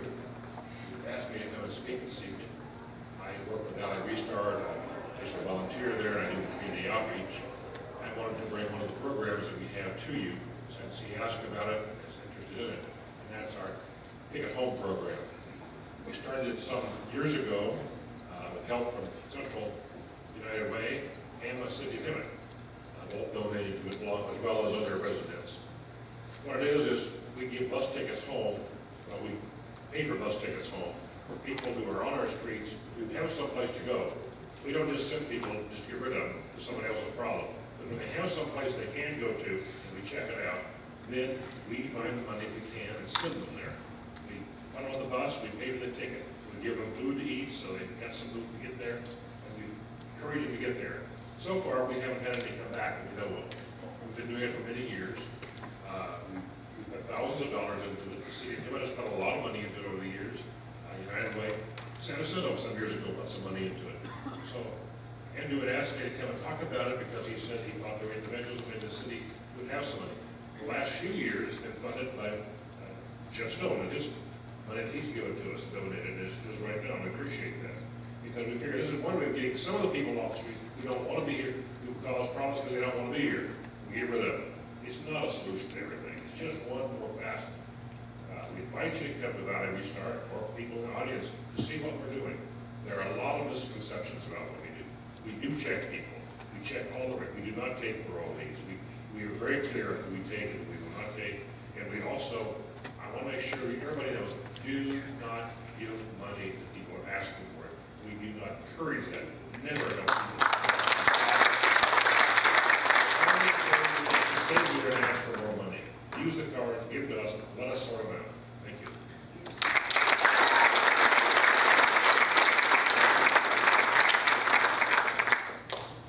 That's a Rotarian too. No fun, that's great. The next one we have is Ray Fonseca. Ray, are you still here? And we have Tom Grinnell. Ray?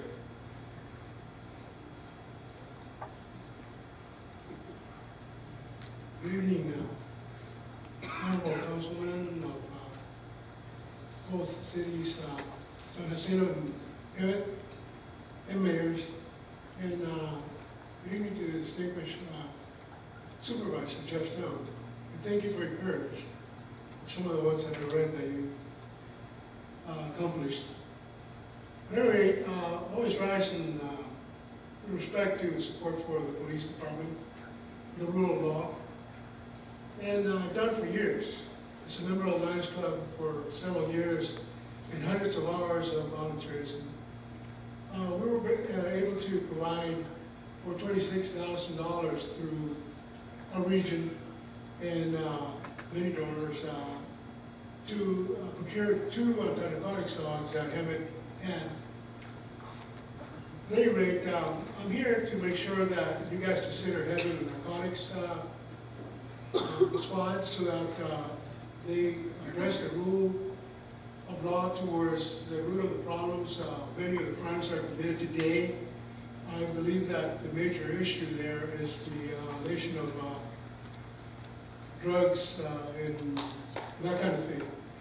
At any rate, I also want to let you know that I support our teachers in the community, and because of that, I hope you guys also shore up the DARE program. The YES program is also beneficial. I had the honorability of chairing those through Lions Club, and they work. And so I hope that we have preventive thinking and educate our children on how to say no to drugs. And not forget that we have to start at the beginning. We can address the crime issue at the end, but we need to nurture the root of the tree and not poison it. And we need to make sure that our children are safe. Thank you.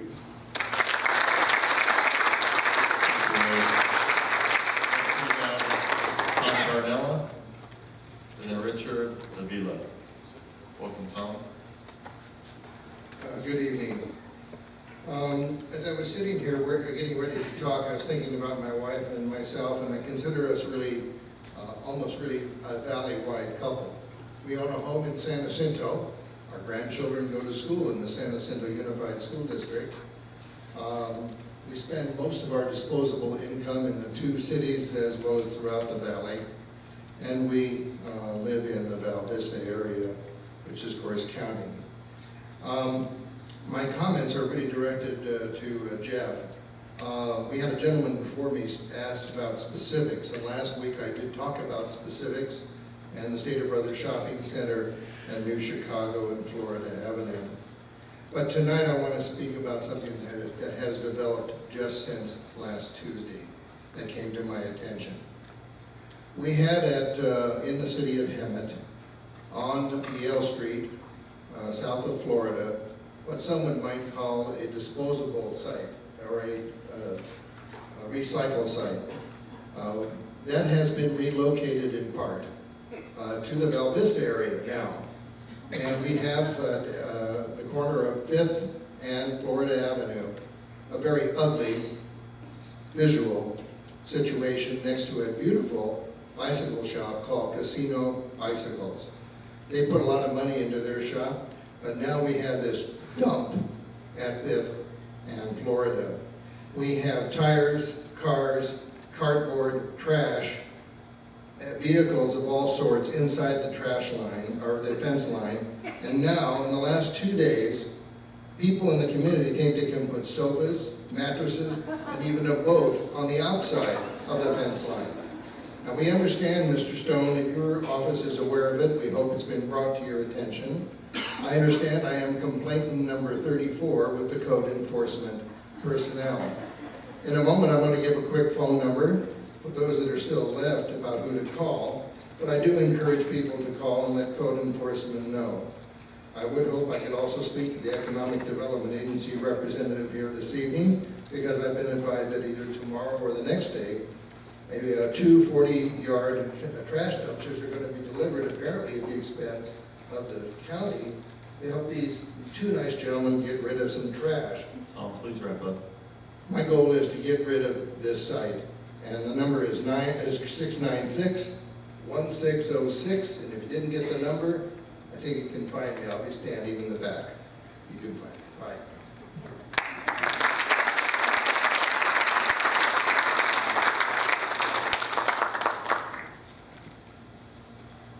Next, we have Richard Avila.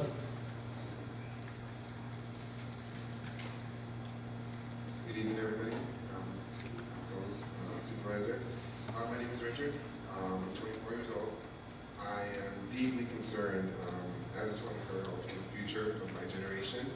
We're inheriting a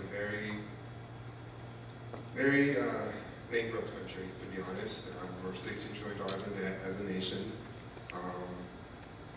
Nothing, like I said, nothing scares me more than the future, to be honest. I'm running for city council this year in Hemet on 2 principles. That in America, there's 2 things that have, I'm sorry, I'm a little nervous. There's 2 things that have always set us apart, and that's liberty and freedom. I do not believe that we have constitutional liberty and freedom in America today. Our rights are trampled on a daily basis from state to local to federal level, especially at the federal level. And I'm talking to the people right now. It's our responsibility as Americans to hold our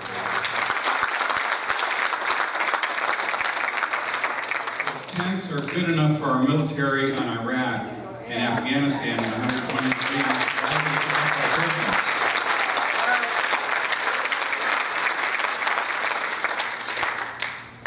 I am going to invite Susan Lowe, our Department of Social Services, to come up because there were some questions that were asked of us tonight that I don't have all the answers to, but I surround myself by some people that are very smart. And there was a request that the cities would like to take control over the Section 8 housing from the county. And I've always been an advocate of local control. And so Susan, I don't know if the laws prevent the cities from taking over this responsibility, but we'd like to get your comments on that. Good evening, Supervisor. Thank you for the opportunity. I actually would need to defer that to the Housing Authority. Heidi Marshall is gratefully here, so I think she'll be in the best position to answer that. Good evening, everybody. The law not prevent from the city of Hemet from taking on this responsibility. When I met with the city council several years ago, I presented a plan that would have allowed for the transition of those vouchers. I believe that there were certain things that made that move prohibited at that time, mostly to do with the staffing requirements and everything else that comes with the administration of the program. It's very highly costly, of course, to run. We are able to do it because we are responsible for the entire county's allocation, and you have the economies of scale to play in our favor. But I'd be happy to meet with you again and present that opportunity so that you have the ability to make that decision. Ida, thank you very much. Just so that my constituents will know for the record, I'm a strong advocate of local control. And if there is a desire on behalf of the cities to take Section 8 housing under their local control, I fully support that effort. Next, I would like to invite up our Assistant Probation Chief, Mark Hayden. And former Councilwoman Lori Van Arsdale spoke of the intervention program. The message I got was limiting probationers from residing in this valley. Can you talk about the logistics of that program and how do we do it? Good evening, Supervisor Stone, council members. It's a pleasure to be here this evening and to see the positive energy in the Valley community tonight. Supervisor, I'm not aware of the details of that program that was previously put together out here in the area. It sounds from the comments I heard that was some sort of an arrangement worked out with state parole. I can tell you that with the inmates that are currently being released back to the county of Riverside under AB 109, that prior to their release from state prison, we received a intake packet from the state prison 120 days before their release. We take a look at the offense, the background of that person that's being released to the community. We ensure that they, first off, fall under the parameters of AB 109 and that they're actually the county's responsibility. At that point, we then take a look at their intended place of residence. We make every attempt possible to contact the persons that they intend to live with. We look at their terms of release. We look at their past history, and we look for any indications that they may be coming into contact with a previous victim, or that there's other legal requirements that preclude them from living in a particular location. So we do everything that we can to ensure that they are coming back into an environment where they will receive some support. Really the last thing that we want is for them to end up homeless on the streets, because then we can't locate them, we can't find them, and we can't monitor them in the community. If I may,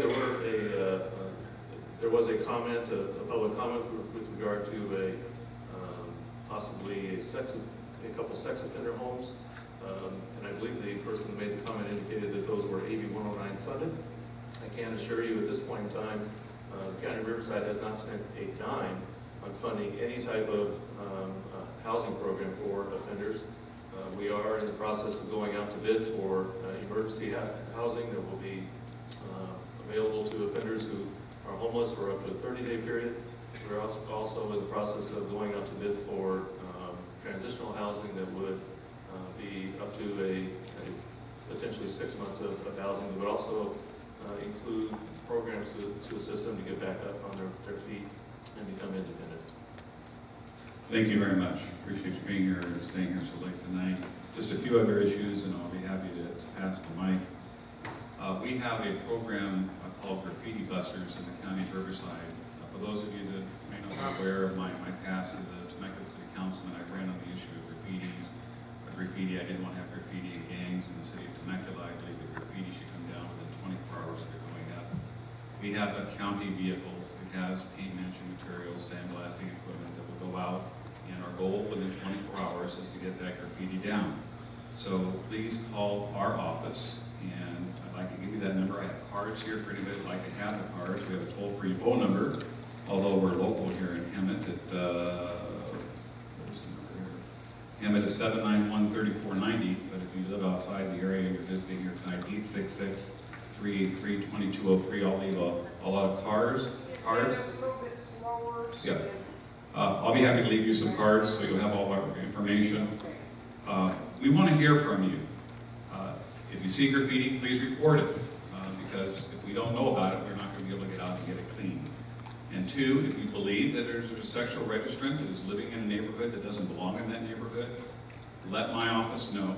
Even if it's in the city limits, I don't mind partnering with my city officials and investigating whether or not that person should be there or not be there, because there's supposed to be certain radiuses away from places where children congregate. I'm going to be sponsoring some community cleanups in San Jacinto and Hemet. The county will pay for the trash bins. We're going to also have it where you can have hazardous materials brought in and taken care of. So if you have oil, if you have computers, we're going to have the appropriate disposal batteries, the appropriate disposals sites for you. We usually do it with high schools and high school parking lots, and we'll get that information out as we have those scheduled. I also heard tonight about Second Amendment rights, and I'm a very strong advocate of our Second Amendment rights, and I wrote a resolution on the board, from the Board of Supervisors, that was passed unanimously by our board, and it was addressed to our sheriff, letting the sheriff know that we support Second Amendment rights, and the sheriff is the one that CCW permits in the county. The sheriff is the one that issues those, and you had a speaker here tonight that felt that he required a weapon for personal safety, made a very strong argument, and I've been working with our sheriff to hopefully have him grant a CCW. You have to go through extensive background checks, you have to go through a training program, but I believe that the citizens have a right to carry weapons for their personal safety. So, a lot was said here tonight. One other thing about our jails, we did something bold in County Riverside, and I take great pride in coming up with programs that nobody else has done. And in Riverside County, if you do the time, if you do the crime, you'll do the time, and you're also going to pay the dime if you can afford it. We now charge people $142 a day to spend time in our local jails if they have assets, or if they have real property, we will lien it. And also, each of our cities have the burden for every arrest that is made. $475 is paid to the county in the way of a booking fee. We're also charging the convicts for those booking fees, and we're sending them back to the cities so we can help them serve. The program was unveiled on July the 1st. We're going to get our first quarterly report in October, but I'm told in just the first month alone in August, the first reporting period, we billed $100,000 that otherwise would not have made it into county coffers. And so that is going to be hopefully a deterrent to anybody that thinks that crime is going to be easy in Riverside County. You better get your checkbook out, because you're going to be writing some pretty doggone big checks. Lastly, I mentioned earlier, I'm in the Valley. I'm spending a couple days a week here. This is my top priority. Your council is my top priority. I'm going to find as much as I can in financial resources. We need to work collectively as three governmental bodies in going after every single grant that we can get. We have to begin thinking out of the box, and we have to make bold and courageous decisions. So, on one issue, I'd like to congratulate Mark Oram for being appointed the interim city manager of the city.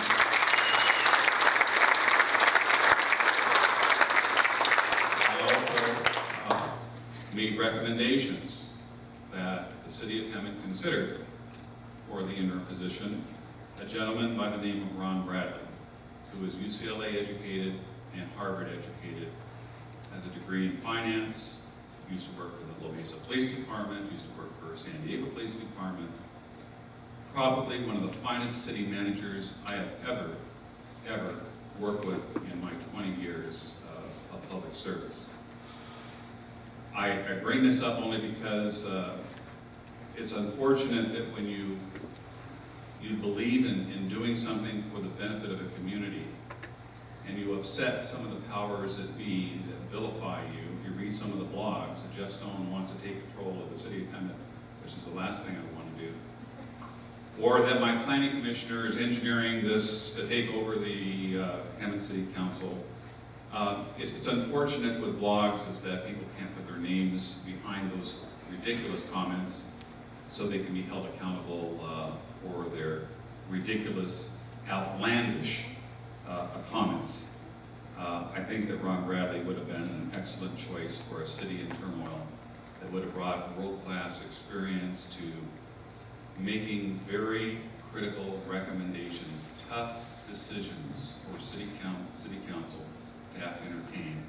And I know it was very difficult for Councilman Youssef and Councilman Larry Smith to go against the council majority, but I have to applaud them for taking the courage to do what every single one of you asked of us here tonight, is to make some changes to the way we do business in the San Jacinto Hemet Valley in the best interest of public safety, and stop with the smoke and mirrors politics, and stop insinuating agendas when the only agenda I believe that everybody here on this dais believes in is that we want to effectuate positive change in this valley and make it where we can walk the streets again at night, make it where we don't have to walk the road with our homes. And the only way we're going to do it is to work together. And you know what? Our councils are going to agree to disagree, and I'm going to agree to disagree with members of each of the councils on issues. But the Valley Congress is the vehicle. We are united with one goal in mind, and that is to enhance the quality of life of the people of this valley, and I'm dedicated to it for the next 4 years. Thank you.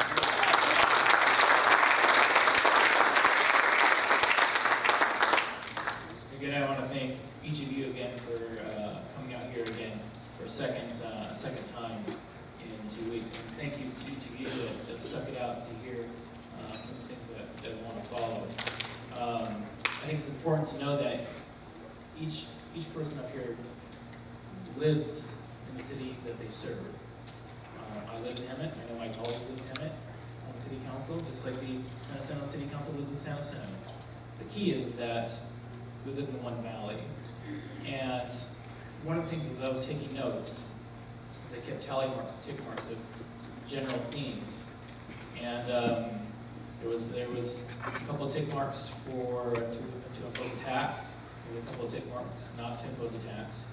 But the two biggest that I saw, whether it was in which are directly spoken, was find a way to share resources between the valley, between Riverside County, San Jacinto, and the city of Hemet. And I think as we move forward, both councils and Mr. Stone, we really need to sit down and figure out what that looks like. How are we going to share resources? What does joint power authorities look like? What does a special district look like? How do we alleviate our general funds as the state of California continues to raid and take those funds? And I think as we move forward, those are some of the bold moves that we're going to have to take a look and really focus and see, is this the next step to get us out of this rut that we're in? Because I think all of us can agree that the status quo that we've seen here with the quality of life is not acceptable. You've told us that it's not acceptable. So now I think we have to sit there and make those bold decisions and at least have the discussion amongst us, amongst the two San Jacinto, or the councils, and with Supervisor Stone, and with you, to see if those are options that this community wants to take on. Whether it is to impose taxes, whether it is to share resources, that's the thing we're going to have to go ahead and take a look at and see if those are viable options. I'm committed to continue to work. I think one of the best things, and Supervisor Stone said it best, that in the past, San Jacinto and Hemet have had this turmoil relationship, this hostility, this competitive nature, where those years could have spent relationship building between the two cities in this valley. I know that my colleagues in San Jacinto would agree with that, and I know Supervisor Stone's seen a big portion of that, seeing the contention between the two. So I'm committed to continue to work with Supervisor Stone and with the city of San Jacinto to at least start discussing some of those options. I can tell you, tonight that the City of Hemet staff has worked so hard for this Hemet Rocks program. Under Deanna Liano, Mark Orm, Eric Vale, and all the other folks that have contributed to see that Hemet Rocks is a success, we can only go so far with our resources, and that's where you folks come in to help us out. Now, last week, we had sign-ups to help us with the Hemet Rocks program. Our city manager was kind enough to make sure we had sign-up sheets. We're going to ask for you again tonight. There's so many things that we can do together. The Valley Rocks program with Hemet, San Jacinto, and County Riverside is unique. We've had other cities call the city manager's office and ask us, how are we doing it? How are we moving forward? One of the biggest pieces that I heard here tonight, we talked about sharing resources, but they wanted to be able to say that, and I can't remember the gentleman's name, but he said, why don't you have a group of folks, a task force with code enforcement, with police, with public works, to go in as a team to combat some of these quality of life issues instead of waiting for code enforcement to show up and wait for the police department to come out. And that's what Hemet Rocks is going to do. That's what Valley Rocks is going to do, is to form those teams. Mr. Orm will be presenting us very shortly here with an update of what the city staff has done to formulate those teams. Part of that grant that we received to hire those police officers, we now are going to go ahead and fill those 10 vacancies in the police department. That's going to help the Rocks program. And that's why the city council decided to take that on. I will clarify with Mr. Harvey in regards to the fire department. The problem with the SAFER grant is that we would have to take on the burden of hiring additional firefighters. The fact is, we could hire them, but we're going to lay them off. We don't have the funds. But if we can find a better way to share resources or find another stream of revenue to make those decisions smart. Because the alternative is what we've done in the past. In the past, it has been money in the bank. It was not a recurring revenue. We built a house of cards and it came down. We're not going to do that this time. So I'm encouraged that each of us here tonight has decided that we're going to go ahead and take a bold stand. Now, the next step will include you folks with Valley Rocks, and also, what does the next step look like for quality of life issues? We had a lot of topics, and the supervisor brought up some things we're going to have just frank discussions about, see if that's an option that the community wants or not. Does the community want to impose a tax on itself? Does the community want to look at the possibility of sharing resources between the two cities? Do we want to continue the way we are? So again, I thank my staff for the continued hard work and success that they've done with the Rocks program. I know that Mr. Orm gives out monthly, if not weekly, updates on Hemet Rocks. If you have not had a chance, I encourage you to go to the city website, www.cityofhemet.org. You can sign up right there.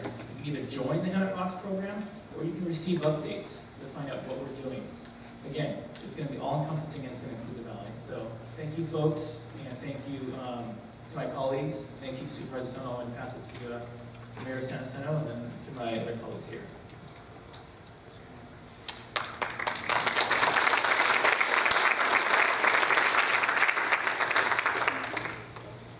I definitely concur with the supervisor and Mayor Youssef on this.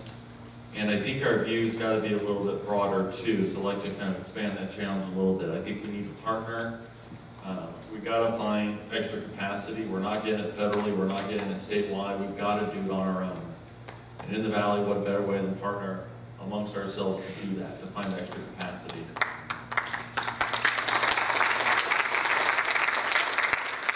With that being said though, as much as we're forcing the wrong people out of the Valley and finding a solution to do that and cut costs, and the supervisor probably knows this best because he was a successful city council member in Temecula during the boom time, or coming out of the recession into the boom time, is that we've got to partner to find ways to bring the right people in and to bring jobs into the Valley.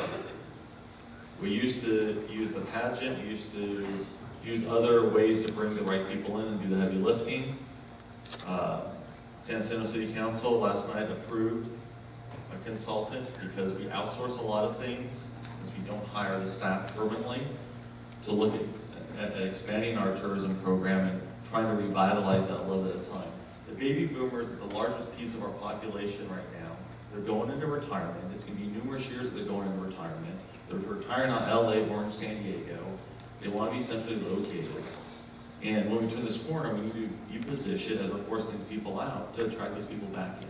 We've got the assets here with Western Science Center, the Farmers Bowl, the SBO Mansion, Farmers Market, these other resources that we have to draw those people in. And we have to start a little bit at a time, and we need to start today. The other thing that we've been partnering on is the foreign trade zone. All the supervisors signed on at Supervisor Stone's request and at the City of Hemet's request. We're going to be in that zone together. That's successfully working in Marietta, Ontario, other locations to benefit from being so close to the port of LA and the port of Long Beach. This is something probably that we're looking at to do imports and exports trade-wise. Something we have to look at. Later this year, we'll be in that zone. So as much as we're pushing, with the budget, there's two ends to a budget, right? You got the bottom end where you're cutting, but you got the top end where you need to increase your revenues. The state's not going to increase our revenues. The federal government's not going to increase our revenues. We've got to find ways to do it ourselves. I think we need to start looking at partnering on doing that as well. I'd like to open up the rest of the council for other comments.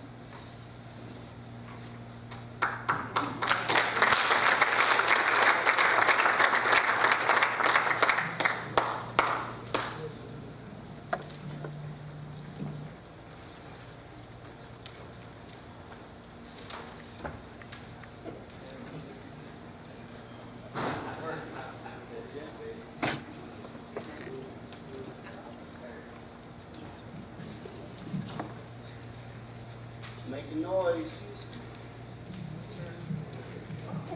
Anyway, we've had a lot of conversation tonight and some good stuff talked about. We need to leave here with something that's tangible and we can go out and attack right away. And let's start with an issue that everybody in this building's had issues with, and that's the panhandlers. Let's go out, not a dime more to these people in town. You people have come forward with your social media. Let's get it out on your social media. Let everybody know in town we're not going to take this anymore. The cards are out there from the Kiwanis Club. We need to get busy on this and move forward. This is something simple that we can get to working on now. We don't have to worry about it in the future. But like Jim said, we need to have compassion, but they have the ability to help these people if we're willing to just say no and move forward with that. You need to let your leaders know in Sacramento you're not happy with the whole early release of these felons.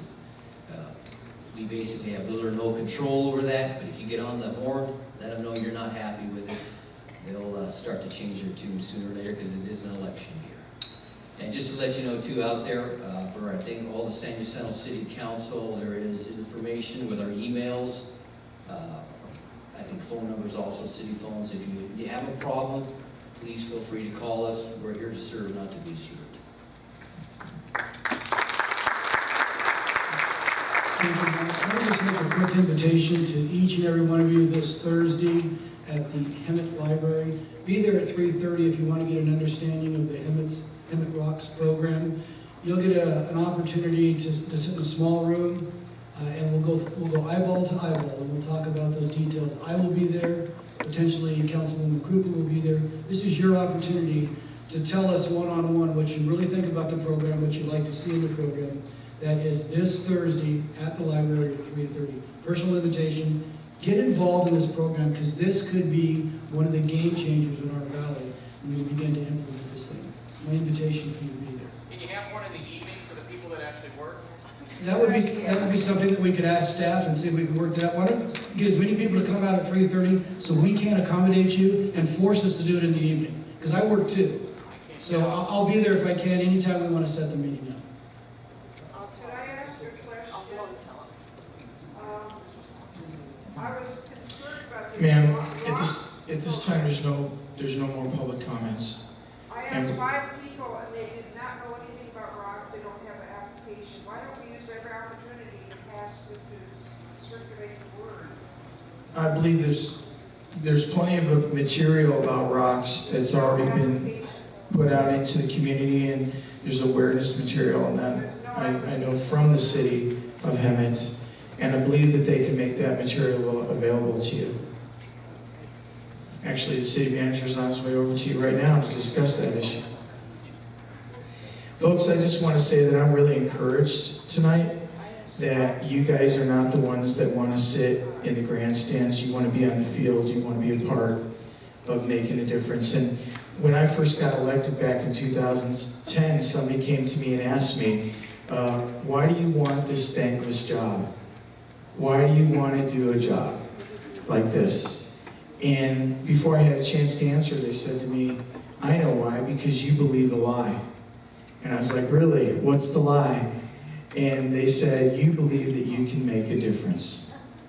And you know what the lie really is? The lie is the opposite of that.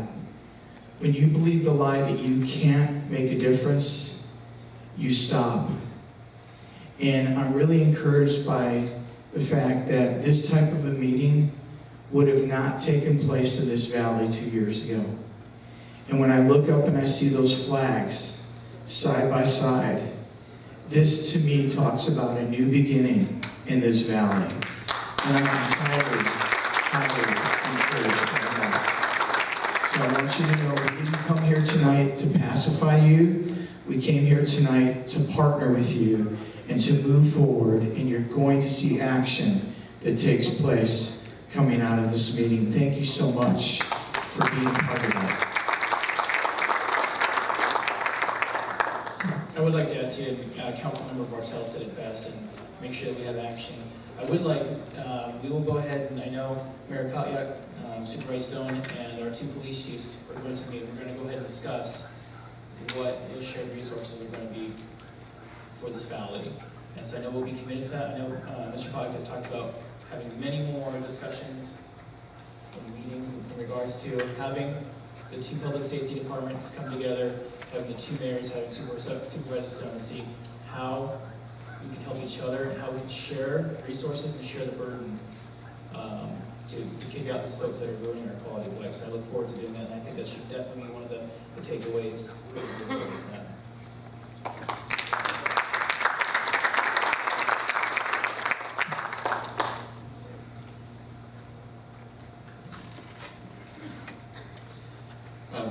I definitely concur with that. I think we need to give staff direction to look at those possibilities.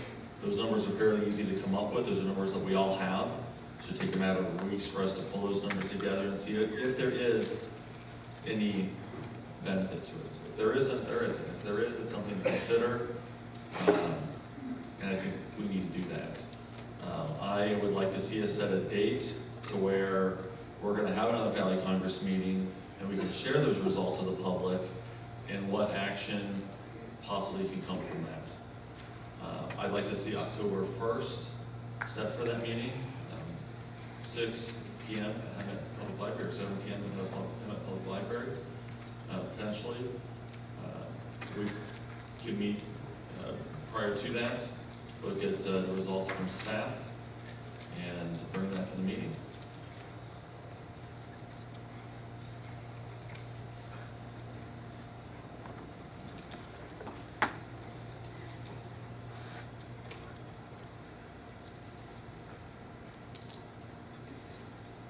So, do we need a motion for staff direction or consensus on that? Aviva, where are you? You just want to look into that date if that works for you. I think you can just give directions to that. If there's a consensus with that, there's a consensus to give staff direction to look at those, the JPA efficiencies and to have those numbers for us by the last week of September, the last Monday of September, that is, to be specific, and then we'll have a meeting on October 1st. Do you have everything within the boundaries of you? Yeah, that's fine. October 1st in the evening, in the Public Library, 6 p.m., where we convene the Valley Congress.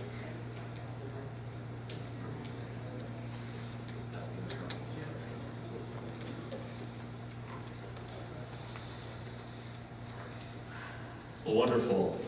Are there any other city council comments?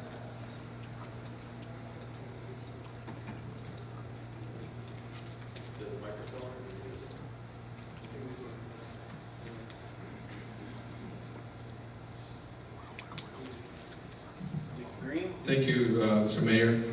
First of all, I would like to give special thanks to the members of this church and to the pastor for donating this church air conditioning lights, nice seats.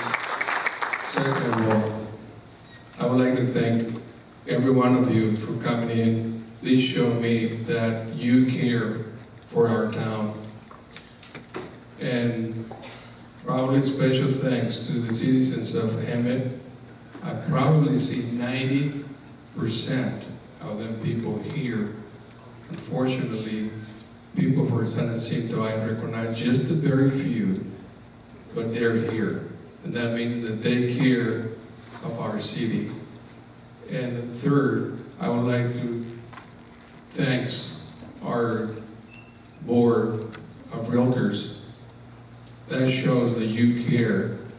I saw quite a few directors and real estate members, and I hope that this was a good educational, or more, as you can see, we like to hear from you guys, not just the board of directors, but the whole entire city, the whole valley. Thank you very much for coming.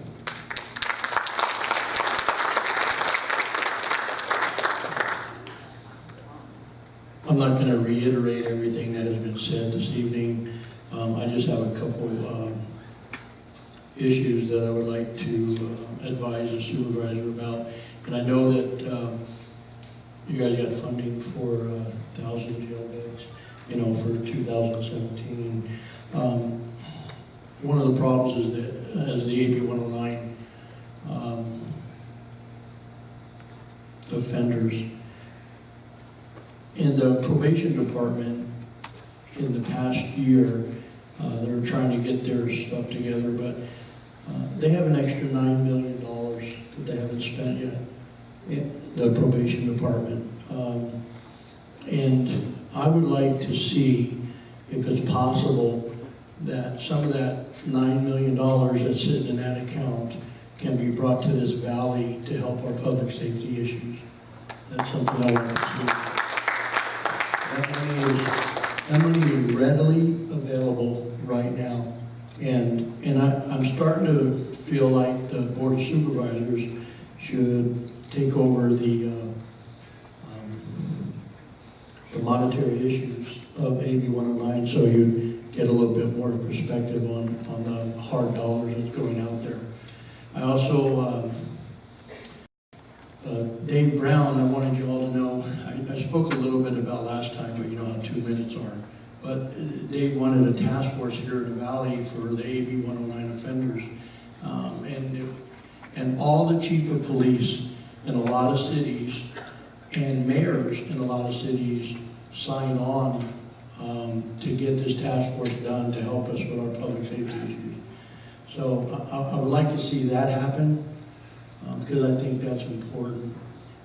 Other than that, I think we need to identify our problems, and for the last 4 years, and I want you to understand this is not a political issue with me, this is a safety issue with me.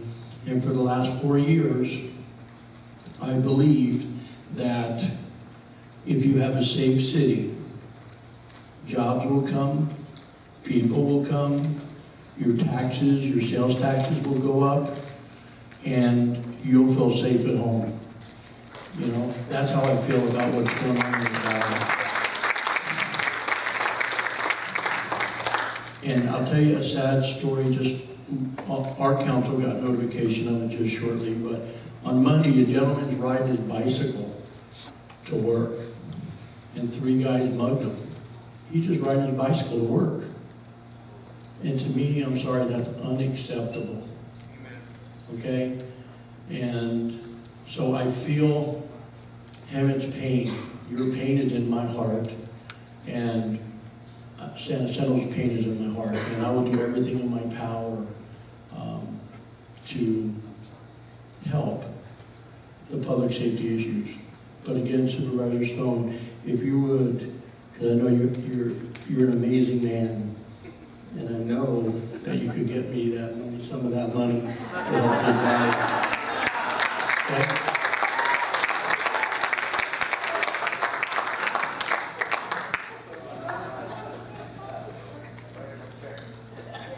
Well, I can tell you that probation is hiding $9 million. Mr. Assistant Chief Mark Hake is going to have the shortest career the county's ever had.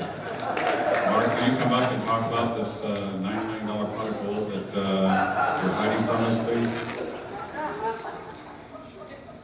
Well, I can assure you I don't have $9 million. I probably wouldn't still be here tonight if I did. Councilman DeMello and I have had conversations about the AB 109 population in the past and this whole realignment, and I certainly appreciate his comments. And I believe the $9 million pot of money that he's talking about is the carryover funding from the state allocation that has gone unspent this far. For the first year of funding for AB 109, which was a 9-month period because the realignment was implemented, began on October 1st of 2011, the state allocated approximately $21 million to the county of Riverside for services and programs and custody. And the legislation also established a Community Correction Partnership Executive Committee. It's a 7-member executive committee chaired by the Chief Probation Officer. The other members of the committee are the court, the district attorney, the sheriff, the public defender, a police chief, and your own Chief Brown represents the county police chiefs on that committee. The director of mental health also sits on that committee, and I wasn't counting, I think I got them all. And that committee is responsible for developing and recommending an implementation plan to the Board of Supervisors for the realignment plan for the entire county. Along with that plan, they make budget recommendations. Obviously, if you're going to put together a comprehensive plan, you have to put the money piece together to implement that plan. So that $21 million was allocated to various agencies for last fiscal year because many of us, due to the short ramp-up time that we had to implement this, had significant numbers of staff to hire. Many of us are still in the process of hiring those staff, and so there actually is a $9 million figure that is rolled over from last fiscal year. Coincidentally, the Community Correction Partnership met today to discuss further budget recommendations. The allocation from the state for this year is approximately $43 million. The $9 million is in addition to that $43 million, and the committee is in the process of making recommendations on modifying the plan, updating the county's plan, and will eventually be coming to the Board of Supervisors with a recommendation. I don't even know what you said.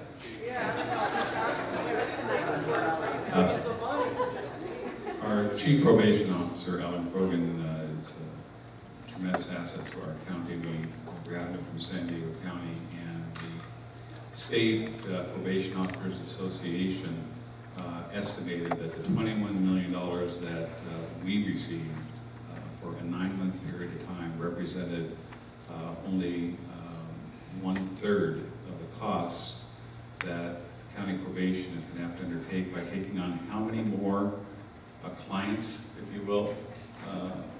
You're going to have to take on how many more clients, and by the way, are those funds restricted for their use? The funds are required to be spent on the impacts of realignment. And so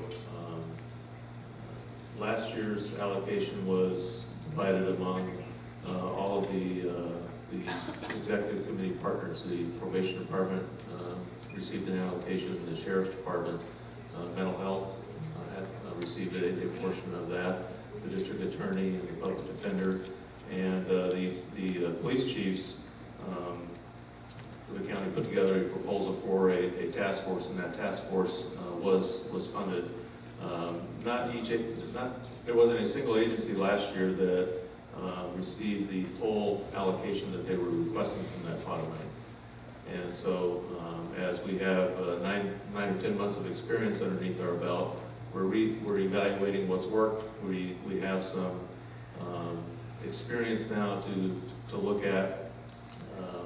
It may not come as too big of a surprise that the state has actually, their original projections on the numbers that we would be receiving were in error, and they're a little bit larger than what was initially anticipated and what everybody planned for. And so we're taking a look at that data and the impacts on the county, and the committee will be making recommendations on the distribution of this year's allocations.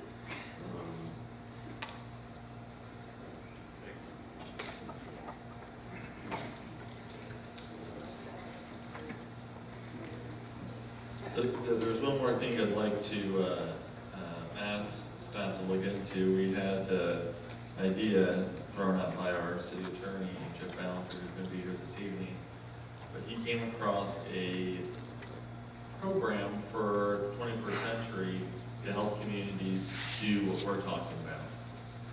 And we were going to try and show the video of it this evening. It didn't work out because it's YouTube and downloading and everything else. We can get staff the name of it.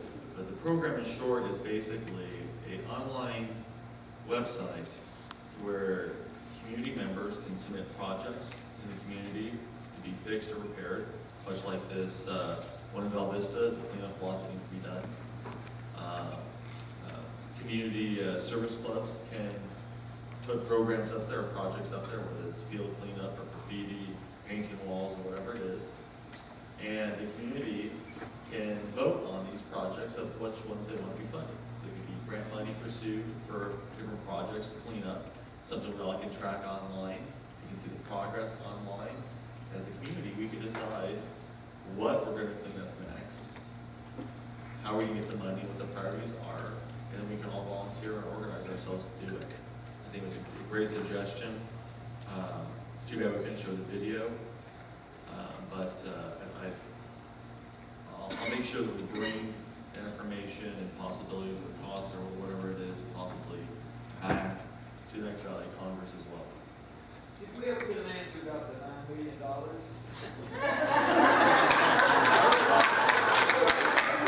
The $1 million is going to be utilized for an underfunded probation department to keep track of the people released from state prison and coming into our local jails. I want to close with just one final idea.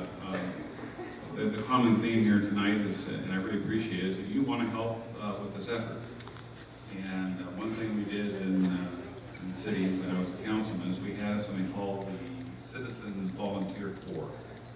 And we provided vehicles and radios for people that were willing to volunteer their time all around the clock and be the eyes and the ears of this respective valley. We have a lot of police cars that get retired that still have some major years of life ahead of them. I can get those cars donated to a volunteer system we can get, 10, 20 of these cars. We get volunteers together. Our sheriff's department will provide the training for you. We don't want you going and intervening on public safety issues, but you're there, and if you see something, you call the Hemet Police Department, you call the County Sheriff's Department, and then you just get out of there. But believe me, when people see these cars that have lights on them and they have emblems on them, they'll say the Hemet San Jacinto Valley Citizens Corps. It looks very official, and it is a way in which we can keep an eye on graffiti going up in the middle of the night, people breaking into cars, and it really had a dramatic effect in the city, and I know it can have a dramatic effect in the county, and it's a very cost-effective way of augmenting the police department and the sheriff's department in this valley. So I'm happy to help spearhead this meeting. And thank you, Supervisor.